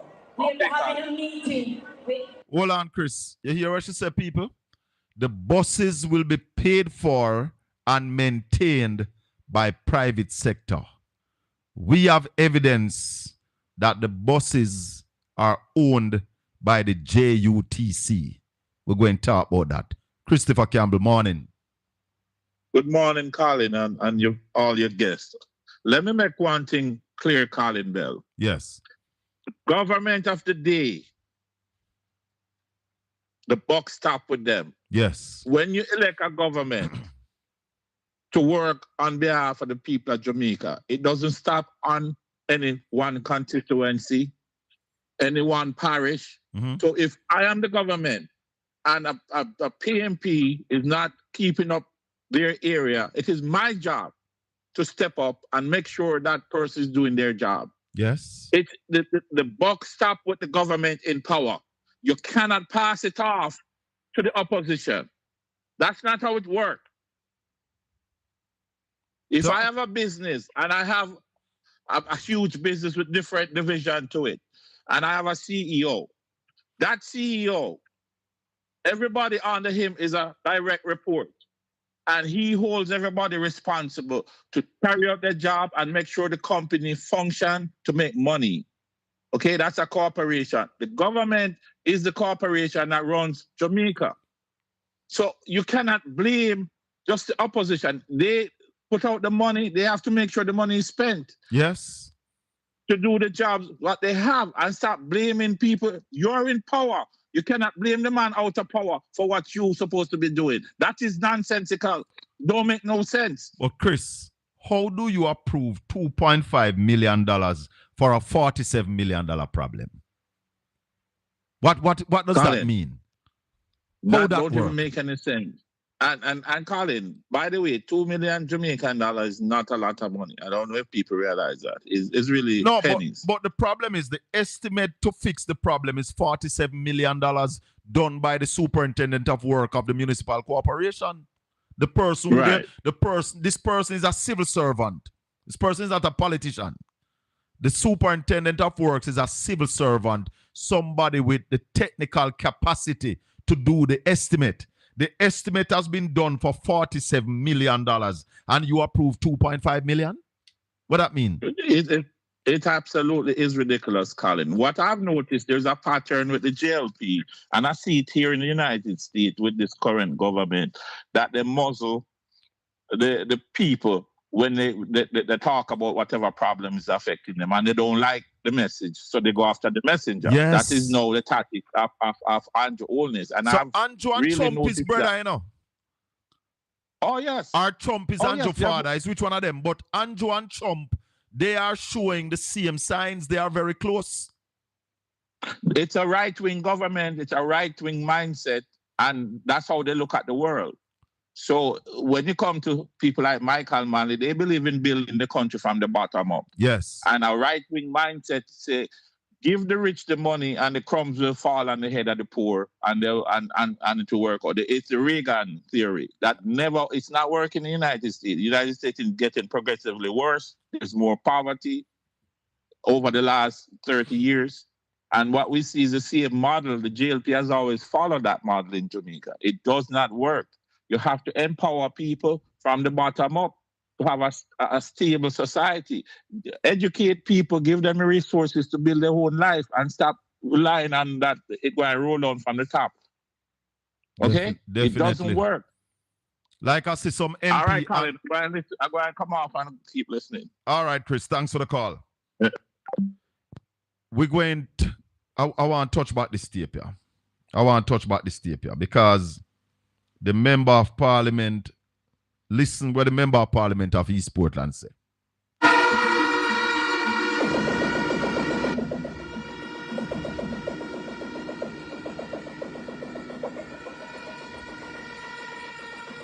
buses will be paid for and maintained by the private sector.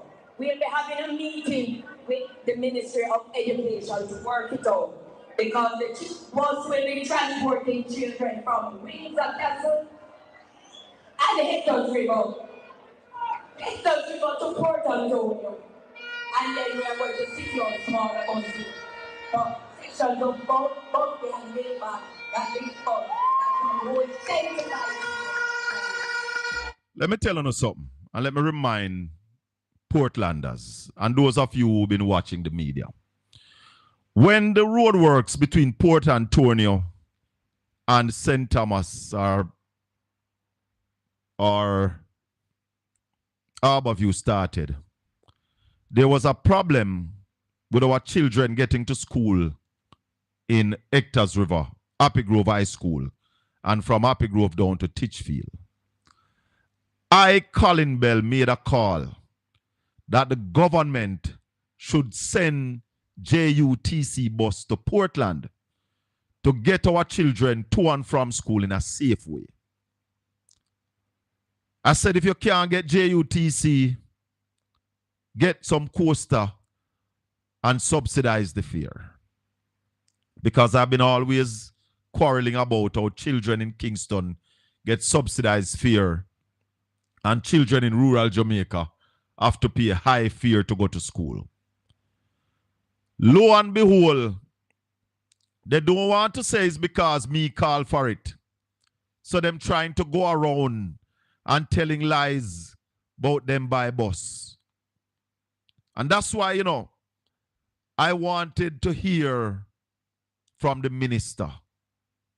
And I sent a message to Minister Darrell Vaz. Because yeah, me have Darrell Vaz's number. Yeah. Me have Anne-Marie Vaz's number too, She might not know. But me have her number. Me have Darrell Vaz's number because Darrell Vaz and Colin Bell used to be friends. But me is a man who speak truth and speak my mind. Nobody can muzzle me. So why me and Darrell are not friends no more is because I spoke my mind out of Carter Park. And them vex. But the truth is Darrell Vaz still not pass me no way and not heal me. And me heal him. But me understand that some people don't want you sing for them song. Them don't even want you sing your song. And no guy can't stop me from sing my song. Because my song, I'm going to sing my song. So when he made a statement out of Carter Park, I said, but you tell me, said you don't fix up Dragon Bay. That was where our friendship ended. But I sent him a message to invite him to this platform so that I can ask him about the bus, who owns the bus, how the bus were purchased, because me have information, In the budget presentation, the Prime Minister said that they're buying a portion of them used bus there. And there's information coming to me that 100 buses were bought. Them same bus there. And Fibrata, 2 was thrown in the mix. Now, if the GLP don't want to come talk to us, we can't force them. But as a government, you can't no want to talk to the media. And when the media talk, you vex. But what we have seen from this Jamaica Labour Party is that the councillors cannot speak as they have a mind. They have to get permission. Comrade Campbell, hold the line for me. I'm coming to you. Hold on for me. Or I'll give you 5 minutes and call you back then. Jeffrey Tavares. I see Jeffrey calling me on the phone, say connecting. Call me back, Jeffrey, because I hear Marlon going to sue your backside. You see, this government is showing all the signs of a dictatorship. Morning, Gilly. Reggae girl, good morning. Albert. That's me. Morning, sir. What though, young boy? You see, I am here speaking truth and nothing but the truth.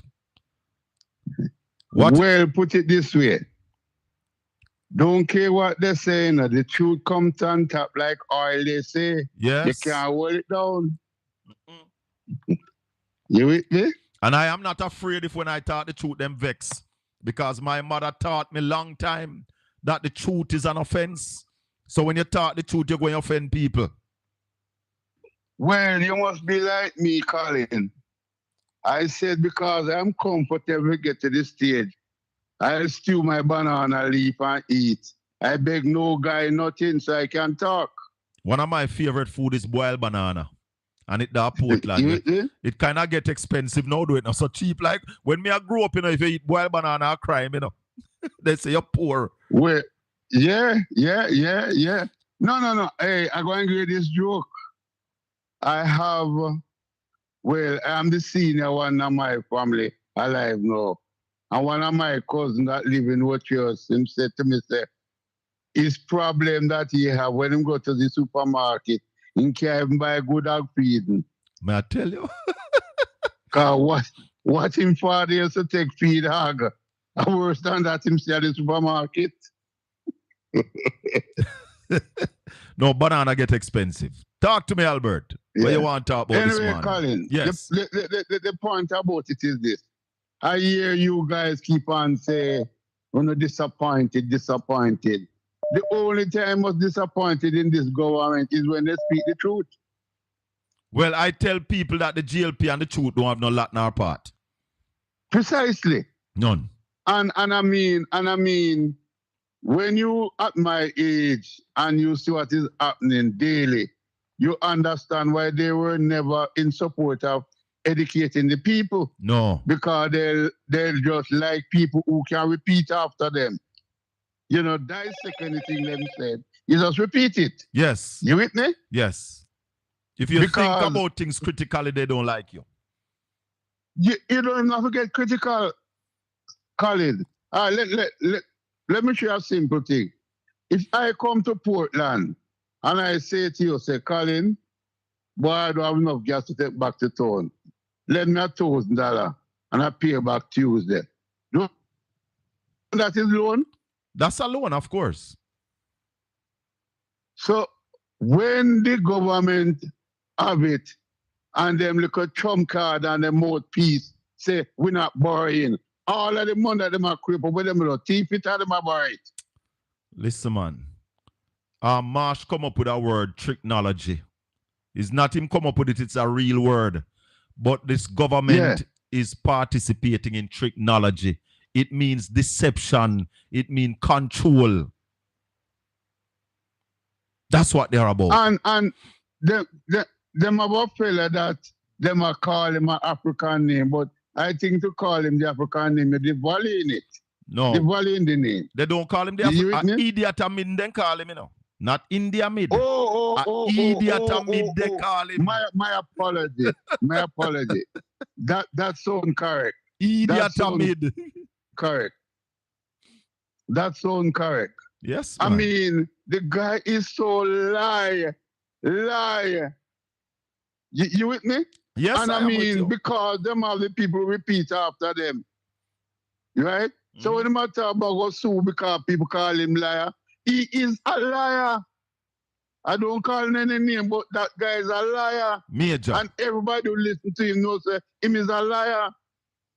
Well, I call him a spin doctor, bitch and Betty. You with me? No.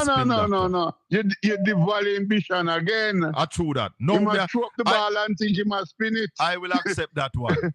I will accept that one. Right? Yes. You know that when a man has spin a ball, you can read it sometime. But we can't open the mouth, you read it. Yeah, man, we can't read him. Spinning. We can't read him easy.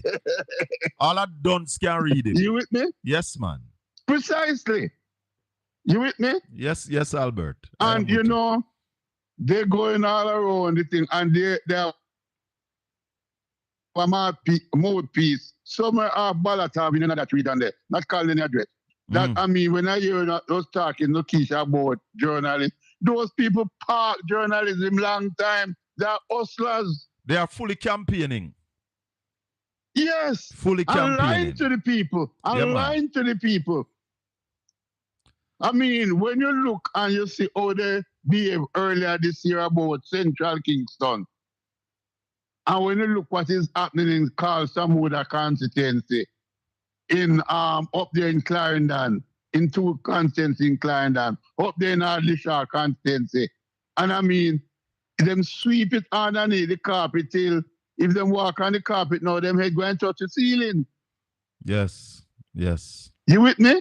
Listening to you loud and clear. So they try to blow everything as it relates to the PMP out of proportion, and them have this and them have that. Well, I hear Simon mention it the other day. I say, well, Marlon, they know that them having problem up a Samood and donga where the one name where they don't want to get the seat, where carry them go court, we're supposed to carry them go court, where name Newbie. Yes. Donga Newbie. But right? But you heard Dean Jackson Miller saying that somebody upset that they carried the report on Duns River. What can go so? And I'm saying to you, I hear a reverend man call you, and I'll tell you this, Colin, and you can tell the nation this. When you're running a business, a different thing. The media house is running a business, and the mistake is that the RDR communication group owns so much thing. So when you lick the gleaner, you lick them. Yes. So any stone you throw, and they have to protect their bottom line. Yes. When Dan came out with that yesterday evening, he tell you, what is it? Pressure bus pipe? Pressure bus pipe, my brother. Albert, right? We have some more people who want to talk, so I could give them a talk. What good, my brother? Yes, what man. Good? Yes, man. Pressure bus pipe. And when Dion came out with that yesterday, I said to myself, finally. Yeah, man. Pressure busting pipe. And they have to come out now and admit that the dictatorship is on. Jeffrey Tavares, morning. No, my friend, how are you doing? I am good. How are you? You get your subpoena yet? I would love to know what he's gonna sue me for. You know, call him man liar. You know, call he's him. A damn. What? No, he's a damn liar. He's a what? He's a damn liar. Ma idiot, I the man call you liar again. Record it and come, and you can add me to the lawsuit to because me say you're liar too. He's a damn liar. Talk to me, Jeffrey. And one of the lies he keep on telling the people of this country that teachers are living better off than how they're living before, and how teachers are having cars parking in the parking lot of the schoolyard, and students can't even play anymore because you have a necessary high-end cars. Because you have a necessary piece of equipment, you are living well. A vehicle is now a necessary piece of equipment because we don't have good public transportation on the island.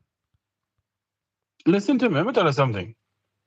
I don't take on that person who said that he's a senator. He's unfit to be in the Senate of Jamaica. And that is why, you know, a young lady asking a question, how is it that those who are in authority, they don't have any bachelor degree, they don't have any CXC, they don't have nothing, but they are the one who's presiding over this country? Is there something wrong with us? Yeah, but I tell you something. Those are not the ones who are making the trouble, you know. The ones who are making the trouble is the ones who claim that they are educated, you know, brother. The ones who have, some of them who have PhD, permanent head damage. True. And also have all kind of things behind them, all science and technology behind their name. Yes. Order of this and order of that. Yes. Order of donkey. And I keep on saying on my program that majority of those people who get Jamaica's highest order, they are the biggest notorious criminals and child molesters and child traffickings in this country. And they're the one who they get all of these high-level awards. But you know, Conrad, let me tell you something, you know, Conrad. We're faced with a fundamental problem in this country, you know. When we have people like those who from the Senate are on mainstream media spreading propaganda, lying to the people of this country. Deceiving the people. There you go. And they are allowed to go on mainstream media to spread pure lies to the people of this country. And when we speak the truth, you want to talk about lawsuit? Huh? You want to talk about lawsuit? There are so many lies that you have told the people of this country that I have them piled up, so bring it on. Bring it on if you think about it. No, the amount of lies that he have told. It is full time that we, the people of this country, must not be afraid of those who are being paid by the taxpayers of this money. And that person who's in the Senate don't fit to be getting taxpayers' money. He's not even fit to help to pass any laws in this country. They are not there to pass laws. They are there to politicize the Senate, and it's a damn shame to the Senate that the Senate has now become a political football. And I tell you something, you know, the whole rural read issue, you know, and Grace McLean issue, you know, certain people was at the Ministry of Education. Oh yes, and we want to know if we want to know if they were a part of what is going on in the Ministry of Education. Questions. We're asking questions, and that is why they were answerable to Grace McLean, right? There you go. And that is why we have sent ATI to find out, to ask questions about it. For those who wanted to bring on a lawsuit on Jeffrey Tavares or Conor O'Brien, go ahead and do it. But we must apologize. Apologize to who? Who are you for us to apologize to? Well, are you the Lord Almighty? Well, it's one thing we know. We have lawyers in our shirt pockets. So come. Go sue who you want to sue after you come and spill your holy lies. And what he failed to understand, that he knows my lawyer very well. Tell her. I'm nothing more to say. Jeffrey. My good friend, no, don't must continue speaking truth to power. Don't go yet, Jeffrey, because I don't know if you heard me talking to Nikisha Burchell. And if yes, that lovely lady there, and you heard Deanne Jackson Miller.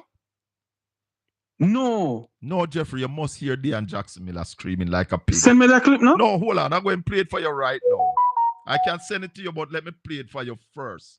Because, Jeffrey, in the Central Municipal Corporation on Thursday, I heard my good friend Sabel from St. Anne. Right. So the health people them say Duns River no meet the standard of recreational level, water quality. And RGR News carry it. And listen now, Jeffrey. Listen to Diane. Is one.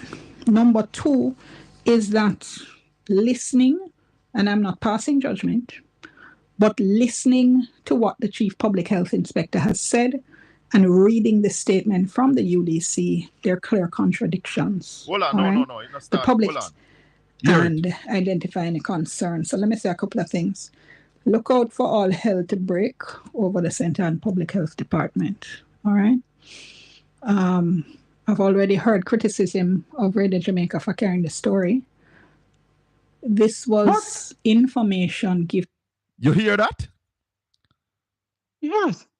Hold on there. It reminds me. Hold on there, Colin. It reminds me of the day the Make We Talk program run a breaking news about America putting travel restriction in Jamaica. Yeah. And the same person there, the same person from the Senate who don't fit to be in the Senate, put out a voice note that why didn't I put a breaking news on the good things, the goodies that the Minister of Finance is sending out. So that is to show you that these people have decided that they're going to dictate to the media houses what to put out and what to put out. It is a dictatorship. It is full time, Colin. It is full time for all of us in this country to take a stand when it comes down to those people, those idiots, and those liars from the Senate. It's full time for all of us to stand up against them. Jeffrey, when I hear it, I was shocked. Listen it again. Listen it again. And identifying a concern. So let me say a couple of things. Look out for all hell to break over the St. Anne Public Health Department. All right. I've already heard criticism of Radio Jamaica for carrying the story. This was information given at a meeting of one of our local government authorities by the health department based on their scientific work that they have done. If it is, and there were a couple of things that the public health, the chief was quite clear about. He said the three areas, the mouths of the two rivers, as well as the beach, I think it was. 3 areas, Public Beach, Duns River, White River, the mouths of the rivers, didn't meet recreational standards for total and fecal coliform. He said there were health implications, public health implications. He said this had been going on for months, and he said the dialogue needs to start. If it is that reporters cannot or should not share with members of the public this kind of public health information shared by the department that is set up to do exactly that, then what are we here for and what are they here for? And if it isn't going to be said that the report from the health department is nonsense, then maybe we need to shut down the health department, because surely they are there to do precisely this kind of work and to send up red flags when red flags need to be sent up. So if it is going to be said that the information that they shared and their data is nonsense, then there needs to be root and branch reform and restructuring and retraining, because I would have to get an explanation as to how it is that the professionals who do this for a living that we are hearing, we mustn't report what they are saying or we mustn't trust. Stop it there, Sir Jeffrey. No, tell me something now, Colin. Is it that we have become a dictatorial state under Andrew Holness? Under Andrew Holness and Idiot Amin? Jeffrey, you remember the Prime Minister said, if you want accurate news, you must come to film social media? You remember the Prime Minister saying that? Yes. No. When an administration is taking a country to become a dictator, one of the first things that they do is control the media. The media. They ensure that the people only hear what they want you to hear. Jamaica, be careful. A word to the wise, sufficient. Jeffrey, if you have anything to say about... Hold on there, Conrad. Go ahead. Colin, you know something? When Idiot Amin, Senator Idiot Amin, or Senator Marlon Morgan, a.k.a. Idiot Amin, when he came out and said that I should have published what the Minister of Finance said, he went on to say that Mark Golding, Peter Bunting, Colin O'Brien, and that Jeffrey fellow would rather swim in the blood of the Jamaican people to get to Jamaica House. We want to know, since you want a law, since you're talking about lawsuit, Marlon Morgan, explain to the court what they meant by that. But we swim in the blood of the Jamaican people. Have a good day, Mr. Bell. Jeffrey, big up yourself. Big up yourself. Cool. No, I can't done the program before I find OB, but I wanted to hear Doreen on the school bus thingy, because they said that the school bus is them buy it, private sector buy it, and go and maintain it. But I'm going to try get to Conrad, because I want your Conrad take on this thing here, because let me tell you something. There are some people who believe everything is all right before it reach them. You available now? Hold the line for me. There are some people where if they are not directly involved or something not affect them directly, them think it is okay. And I want to tell them that we are our brother's keeper. Morning, Comrade Doreen Campbell. Good morning. Good morning. How are you? I am fine, thank you. There is a yellow bus driving around, mostly West Portland, coming into East Portland. Mm-hmm. That is now an issue of controversy. Who owned this bus, Comrade Campbell? Well, that's a question that I believe has now been truthfully answered, because initially we thought the bus was an initiative and a donation from the MPs of East and West. Yeah. But now it seems as if that was not truthful. And there is a level of dishonesty in the presentation surrounding that bus. I know it's election time, and I know we want to look like we're doing something for the constituency finally. Yeah. But deception, I believe, is disrespectful. Talk to me. And I believe they both owe the people of Portland an apology. Hey, tell her. Say that again. An apology. We welcome, let me put a disclaimer in there real quickly. Yes. We welcome a school bus, a long-awaited school bus for Western Portland. Oh, yes. It has been 18 years in the making. And I thank God every day sometimes for election time. Because with an election in the air, this hastily arranged PR program called a school bus is now a reality of some sort. As to how effective it is, it's for another discussion, but Yes. I think I want to put the disclaimer out there that the safe delivery of our students Yes. to school is our number one priority. Of course. And based on that, we salute the initiative. Yeah. But the deception. But the deception is a problem. Is hide them or hide it, you know? We demand an apology from both MPs. And the demanding that apology will show humility, and it will show a high level of respect for the people that they have come to Portland to serve. Remember, they're not Portlanders. They came here to serve. Yes. But we don't expect them to come to deceive. Oh, God. Oh, God. Don't deceive us. Don't deceive us. Well, Doreen, you have said what you have said. And I know that they're here because they monitor this show. They monitor this show every Saturday morning, Tuesdays and Wednesday evening.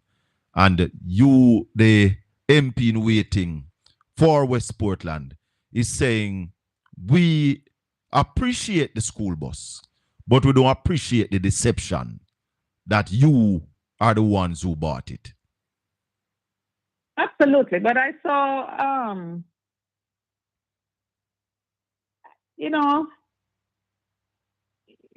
I believe the wife said, let me not say the wife, I'm so sorry. The MP for East Portland. The member of parliament for East Portland. She has earned her place there. Yes. The member of parliament for East Portland has said that it would be free for the month of May because it's Child's Month. I believe that's what I heard. I heard that too, yes. And therefore, come the month of June, which is the last month for school before it closes, I would expect that persons are going to be paying.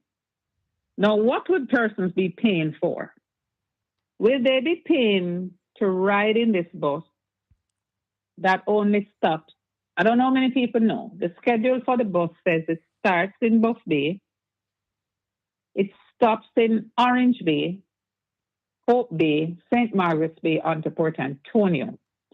If you live in between those places, the bus will not stop for you. Oh. So it don't stop at Black Hill? No. Don't stop at 40 Acre? No. Don't stop in Lennox. If you're in between, you have to take a taxi to where the bus stops. So hold on. It picks up in Buff Bay, stop in Orange Bay, stop in Hope Bay, and St. Margaret's Bay. So Correct. that means it not carry nobody from East Portland then? Well, I don't know. You'd have to talk to East Portland. I only know about West Portland. Well, I'm trying to get, I have reached out to the MP for West Portland to come onto the program.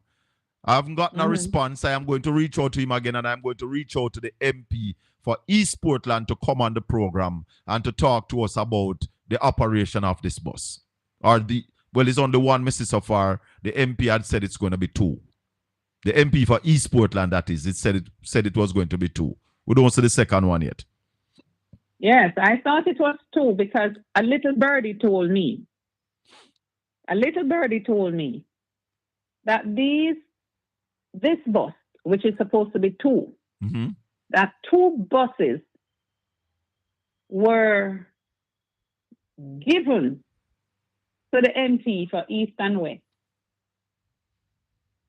from the allocation, from the purchases of 100 buses.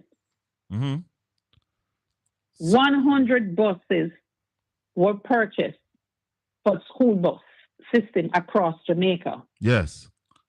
And these 2 buses was given to the 2 buses from the purchase. So those were given as barter. Yes. So you buy a dozen hockey and you get 14.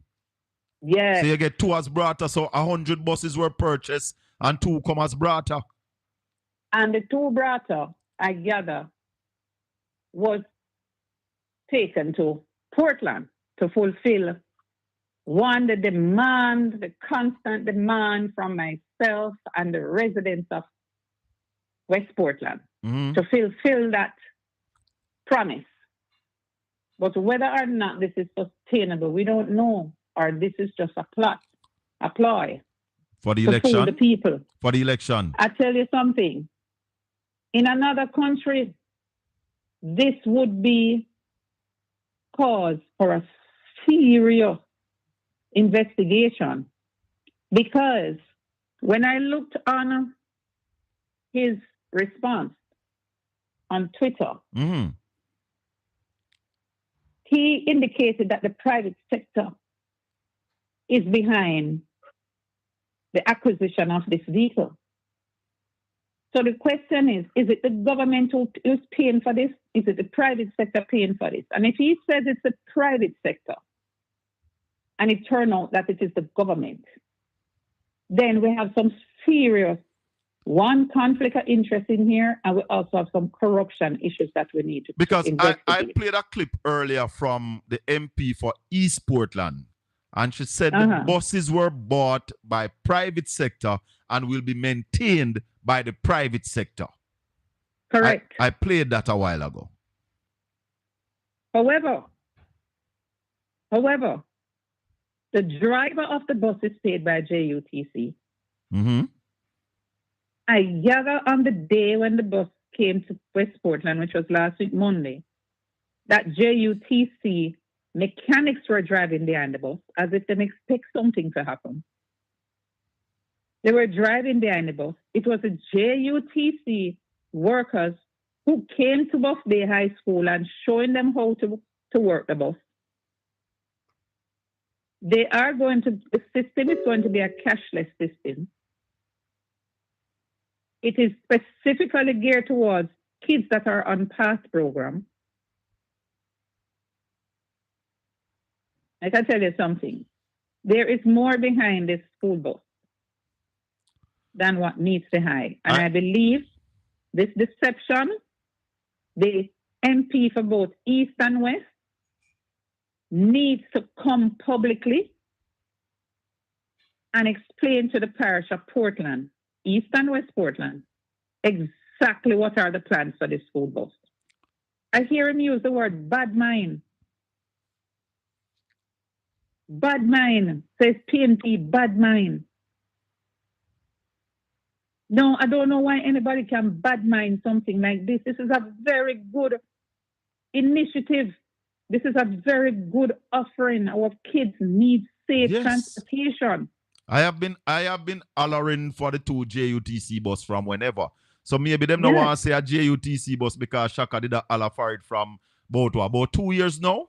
I've been hollering. Yes. Yeah. So yes. And I have been crying for it because remember, I lost students in terms of losing their lives on Blueberry Hill. Yes. And for those who never lost their life, they have been permanently scarred. Yes. But I'm also expecting a response from the Member of Parliament for West Portland, who has served here for 18 years, that he would have known that if he places the school bus out there, it would represent summer in May for the taxi operators. Because we all know that the taxi operators don't make money during the summer months. Yeah. So if you put the school bus, no notice, nobody knew it was coming, you put the school bus out there, it simply means that you took away resources from taxi operators. And I would expect as a member of parliament that you would have taken a holistic approach to the management of the people that you serve. So while you support and we protect our children, thank God, at the same time, we take away resources from the taxi operators, and it is important for the taxi operators to also have a way out financially, because they too have children going to school and they too need to survive. Yes. I have not, after 18 years, heard this member of parliament come up with a plan to create any form of employment for the people of Western Portland.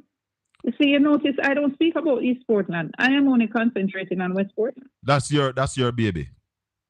That is my job, to represent the people of Western Portland. Well, so I need the MP, Darryl Vaz, to present a more holistic approach to the management of this constituency. So you don't box food out of one person mouth to create for another. Well, Doreen, we have to talk again about this, but you are calling for an apology for the deception of telling us where the bus come from. And I demand to know if the two members of parliament owe anybody any favor, because if you're saying it's private sector funded these, it simply means we need to know who funded these buses. Yes. If you say the private sector and another person says JUTC, then who did it? And do you owe any favor in return to these people? I would need some explanation. I have a open invitation. Anytime Mr. or Mrs. Vaz want to call this program, 804-7072, just give me a call and let's talk about it. Comrade Campbell, I want to thank you very much for coming on this morning. Thank you so much for having me. Blessings. I'm going to go back to the clip because less people forget. Morning, sir. Let's forget. Morning, Colin. Yeah, man. Turn off the instrument in your background, please, so that we can have a clear discussion. Yes, sir. But I like to talk about the school bus. Go right ahead. Anything you want to talk about. Yeah. First of all, this is not nothing where the people should be happy about. Why not? I am happy about it. This bus is so unsafe. What is this bus? First of all, do they have a matron on that bus? A matron? I don't think so. Yeah. I don't know. Okay. Let me say I don't know. Oh, all right. Second of all, they changed the bus entry and put it behind the driver. It had to, because the bus came with the door on the right hand. Yes, because the way you guys drive. But listen me, you know the safety of a child come first. Yes. And when the buses is one of the main causes of the death of a child, they don't even know that. When you step off of the bus, the driver should see to it that you are 15 feet away from the bus. Then the driver can look in at the mirror and say you're clear? Yes, it can. But if you have a small child, that small child can be overlooked and itching at the bus and you drag him and dead. Well, we hope that don't happen. I honestly hope that don't happen. That will never happen in the name of Jesus. Yeah, I come yeah, we against wouldn't that. want it to happen. No, We not at would, all. we wouldn't want it to happen. But they get the bus drivers them for come drive the bus. Do they have any school training about how to deal with? Hold on for me, caller. Hold on. Hello, good morning. Hello? Morning, sir. Colin. Yeah, man, welcome. Yeah, man, this a former councillor, Frankson from Wolaba. Former councillor from Wolaba. Yeah. Talk to me. Yep. Yeah, man, I do 13 and a half years as a councillor in Wolaba. I was a councillor for the Wolaba division. Yeah. I was pushed out by the MP. I did nothing. Which one are the pushed MP? me out. Wormington. Yeah, Wormington. Yeah. All right. You was a GLP councillor. Yeah, man, I was a JMP. I'm a PMP now. Oh, you leave over the cult. When I was there, 12 years, I never get a road to do. What? So I switch. Yeah, man, I switch and go at the PMP. And when I go to the NAC, I went and speak to Prime Minister Portia. I speak to Portia. So Portia say, I must talk to Ascot. Mm-hmm. And Ascot gave me the road that I did want to do, Stellington Drive. All the Stellington Drive was done by me. Yeah. And Colin, from that road done, if you ever go there, no one see, the councillor do no work whatsoever. Nothing that man do in a Wolava. So maybe Warmington still not give him no road for do? Not give him no work? But Colin, the road need patching. Him now if you go to Warmington for nothing, he can patch the road, he can get money to do it. Get an allocation from the council? Yes. And the road is there in a deplorable condition. The town is in a mess. From where they are, we talk and we see them all go around and do a little clean up. The town is in a mess. The town is dirty. Oh, gosh. And I can tell you, Ascot, the road behind the police station, was done by me as a PMP councillor because I leave them and go to the PMP. Was done by me. Ascot give me that road. It named Vaz Drive was done by me.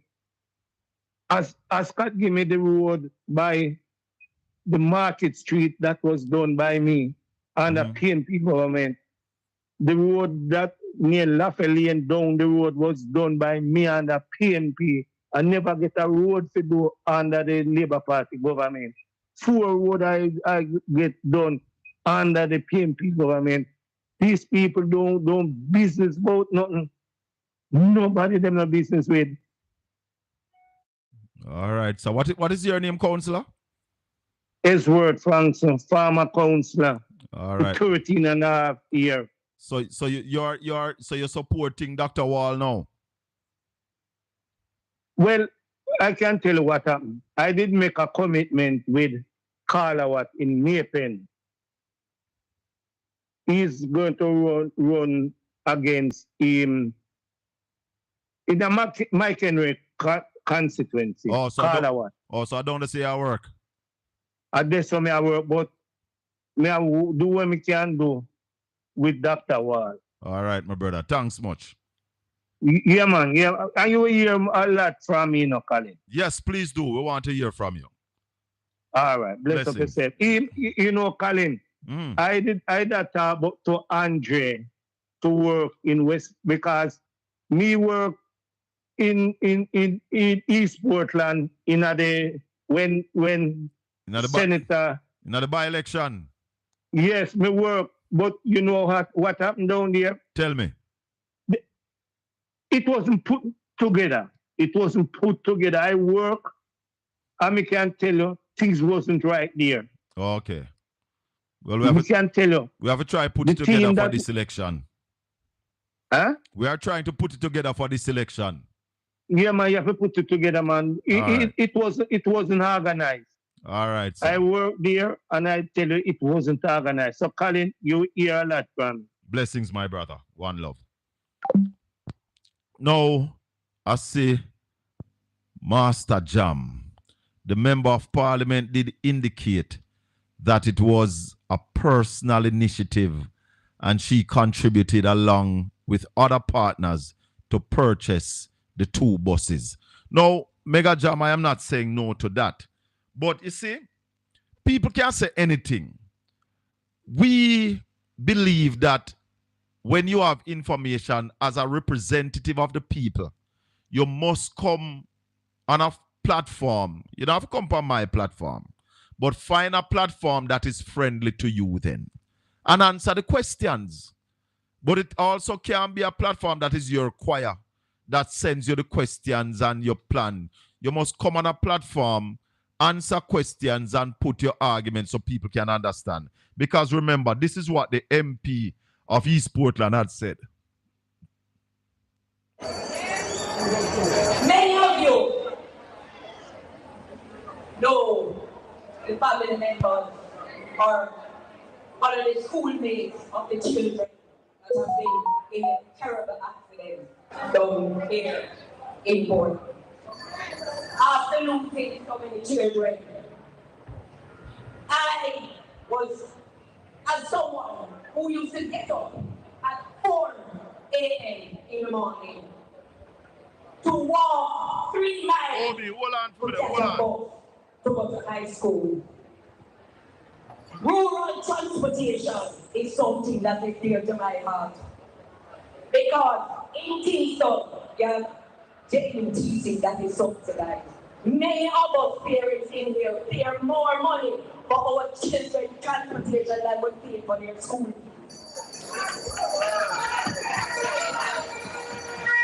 Rural transportation, and I am happy that the Minister Darren Bars, the action man, is in charge of that portfolio because you have already seen 100 more buses added to the fleet. And tonight, I want to say to you that because of my commitment and knowing the pain of walking and walking back home after that, Master Jam, it's we yes, sir. have procured 2 school buses for East Portland children.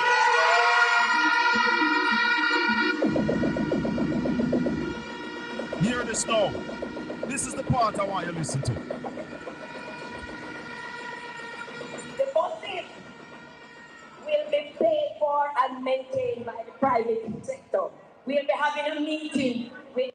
That's the part I want you to hear. The buses will be paid for and maintained by the private sector, but they are in the JUTC. Conrad O'Brien, morning. Hi, morning, Colin. How you doing? Me there, you know, but there's an issue, Conrad, that I couldn't finish the program this morning without get you weighing in on that issue. I don't know if you heard about the water quality down Perhaps is a better word. Hold on. The water Kinds quality. Sorry, hold on. The water quality down at St. Anne. Dunn's River. You heard about it? Yes, I heard about it, and I saw where the mayor of St. Anne's Bay, His Worship Bell Navis, you know, but talking up on it and so on. But Colin, hold on, because that is not the part that I want to talk to you about. Did you hear Dean Jackson Miller yesterday evening? I must confess, Colin, I didn't hear Dean myself, but I heard persons making reference to her comment. Listen this, Conrad. Listen to this. And identify any concerns. So let me say a couple of things. Look out for all hell to break over the St. Anne Public Health Department. All right. I've already heard criticism of Radio Jamaica for carrying the story. This was information given at a meeting. You hear that? Conrad, your background very noisy. So actually, Colin, I'm driving. I'm in transit. Okay, so were you able to hear Dean a while ago? When I played it? Not quite. No. Could you just repeat just Yeah, the man. main this Just from me, please? listen again. Listen. And identify any concerns. So let me say a couple of things. Look out for all hell to break over the Center and Public Health Department. All right. I've already heard criticism of Radio Jamaica for carrying the story. This was information given at a meeting of one of our local government authorities by the health department based on their scientific work that they have done.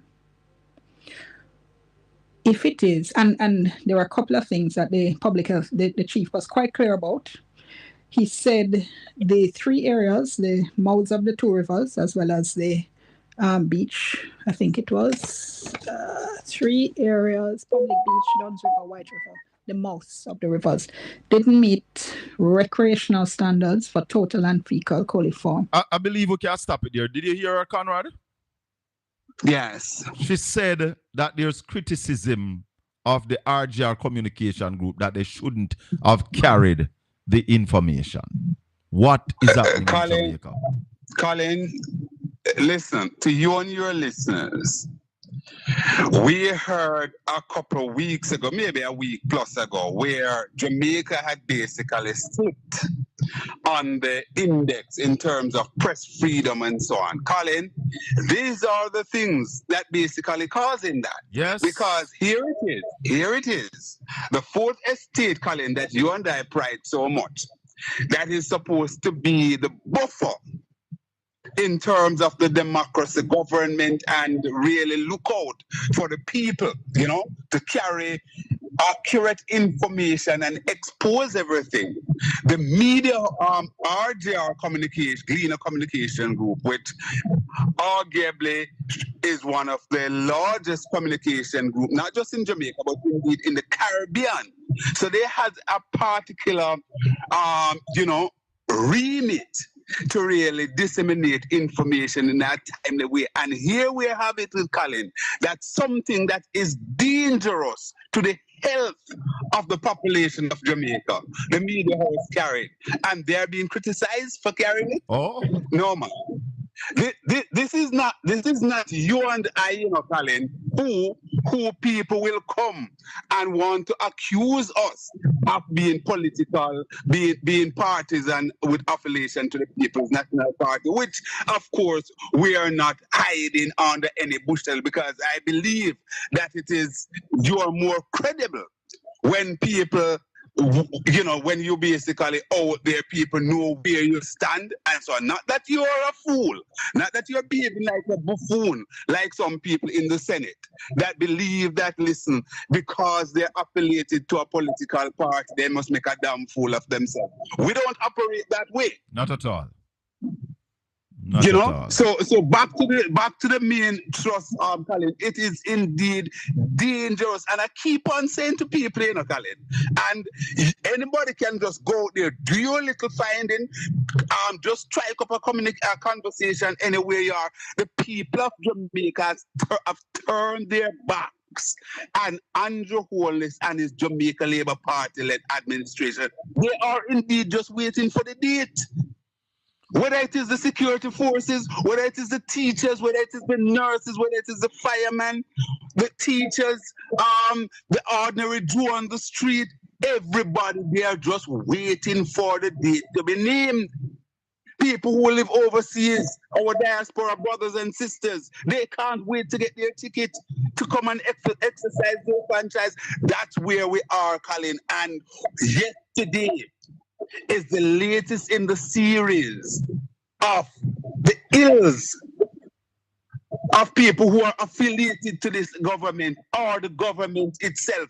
And Colin, in your neck of the woods there, with Minister Vaz, it seems as if there's another scandal late in the day of the whole administration. If we are to basically take what we're hearing, Colin, in terms of the bus there. And no amount of quarreling, no amount of being labeled people as bad mind, no amount of saying that you could not sleep is going to basically absolve you from this. What we need is information. Why a bus this old would be taken into Jamaica? Why were we told that this was Darrell Vaz and his wife, Mrs. Vaz, MP for East and West Portland, respectively, and private sector? Why is it so? And from all indication, we are seeing the JUTC written all over this.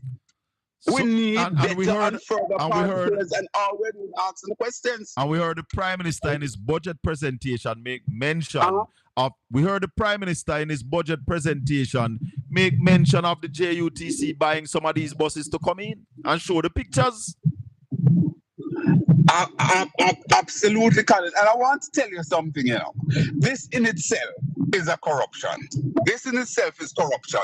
Why would you amend the importation system so late in the day to move it to 20 years? Colin, where in the world people are importing 20-year-old buses or vehicles to be a part of their national transportation fleet, let alone to traverse school children?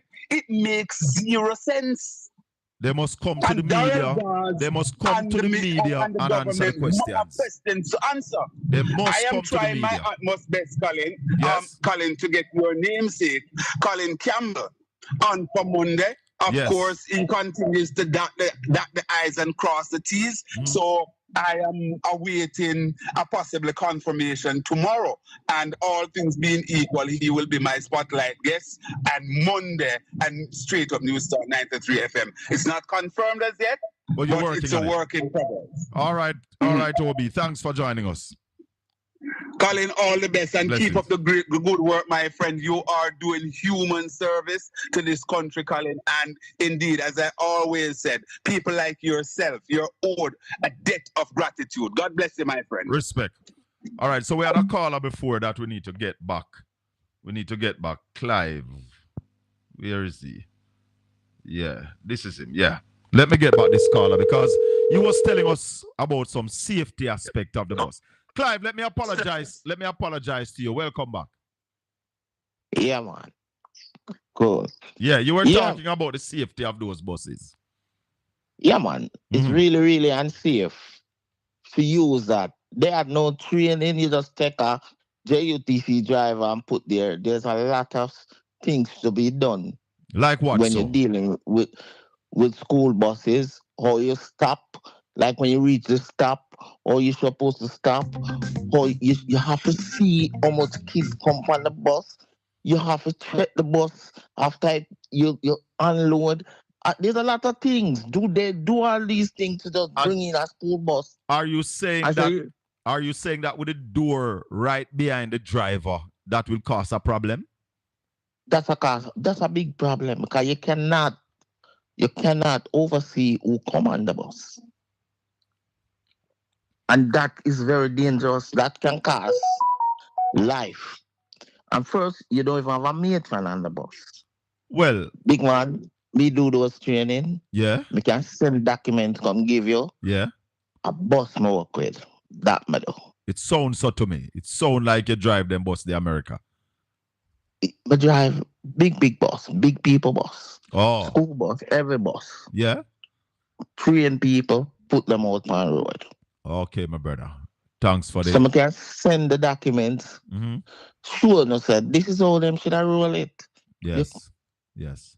I am wondering about the safety of the bus based on the fact that the bus is a left-hand drive bus. I can't remember of seeing any other passenger bus being a left-hand drive bus. And like Obi said a while ago, why you be buying these set of whole buses? How long will they last? Colin, that version of those buses for them have gone long time. Somebody I heard said it doesn't have AC. School bus now come with AC. So it's a them and bus not just now. Them bus don't have no AC. So when rain fall, we go on in them.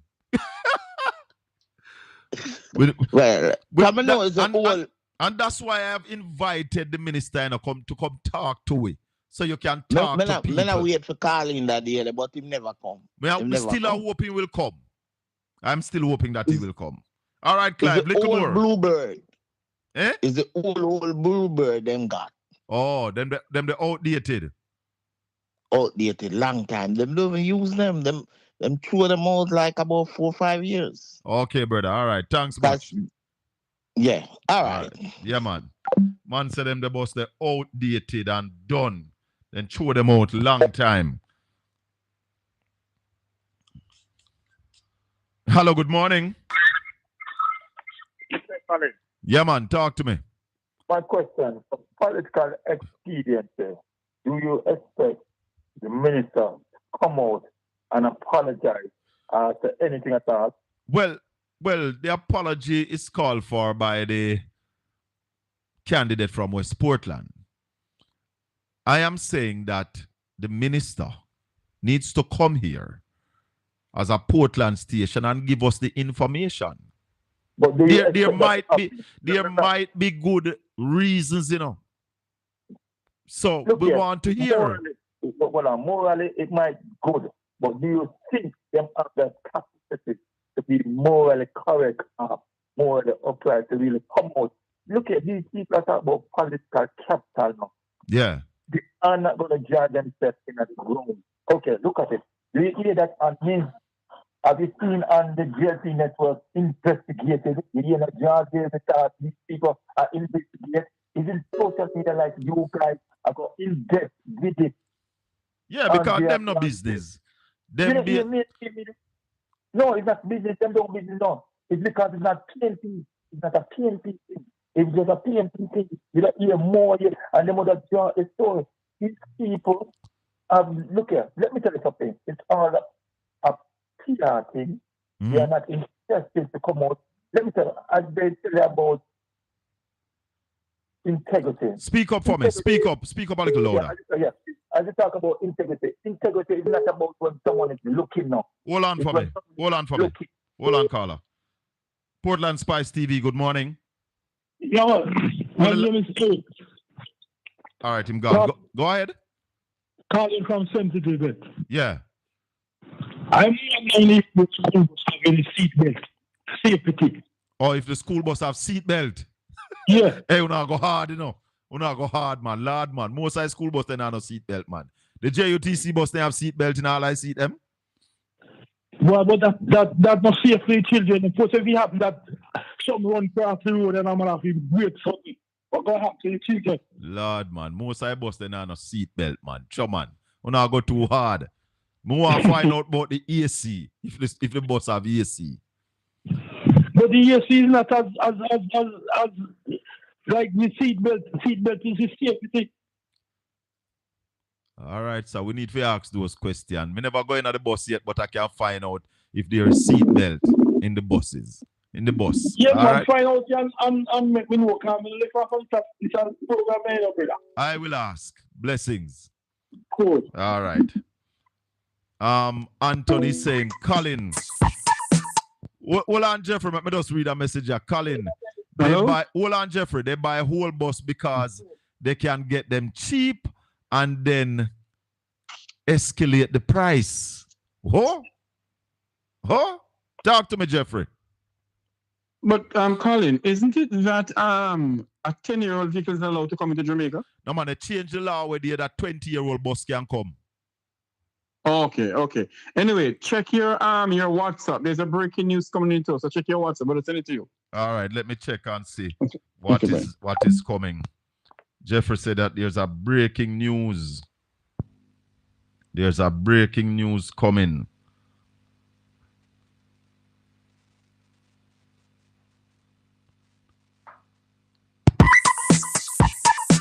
Oh Lord. Yeah, brother. Yeah, Colin. Yes, sir.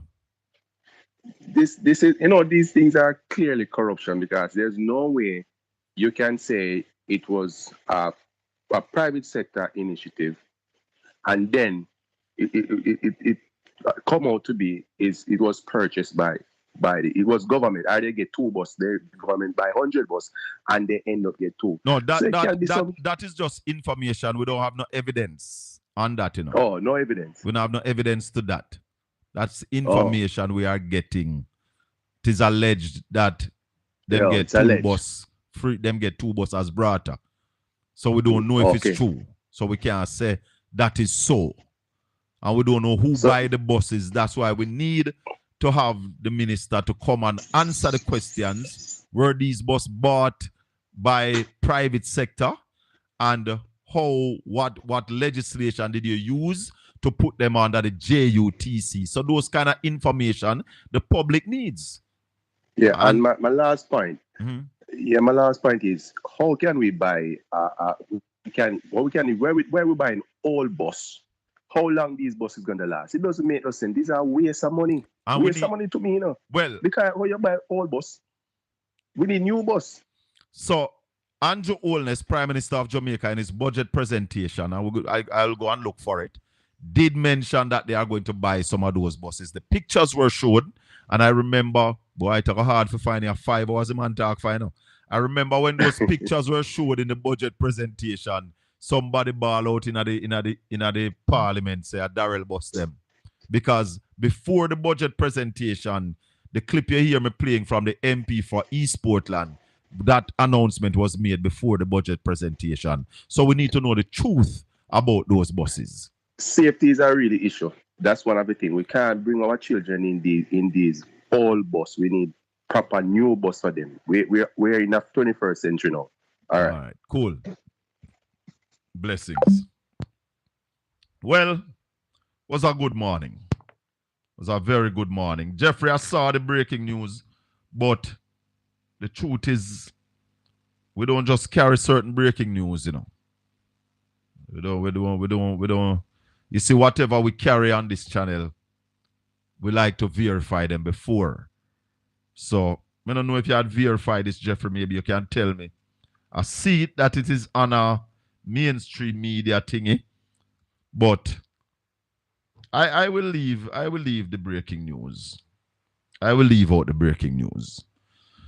Let me say thanks to all the people who joined us this morning. Thanks to Nikisha Burchell.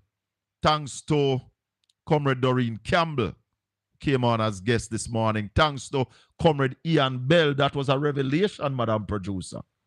You want to know that there are people in Senton from Beryl no get back light yet. You want to know that there are people in Senton who have been marooned since Beryl, where them car can't left their yard yet. All of that came out in the interview with Councillor of the Beecher Town Division, Ian Bell. Was a good morning. Thanks to all you people in the chat room. Hey, 900 people and we only have 359 likes. Come on. Like up the video, everybody. Touch up the screen on TikTok. Bless you know. If you have not yet subscribed to Portland Spice TV, please subscribe, share, and follow. If you have not yet followed us on TikTok, move the red plus from in front of my face. Follow the channel. Do remember to join us Tuesday evening live on Portland Spice TV and at Shaka Fame at TikTok. One love, my people. May the good Lord continue to bless and keep you. Make his face shine upon you and be gracious unto you. The Lord lift up his light and give you his peace. Until we join again, Gilly, pick up yourself. One love. President Fitzroy, one love, my people. God bless you.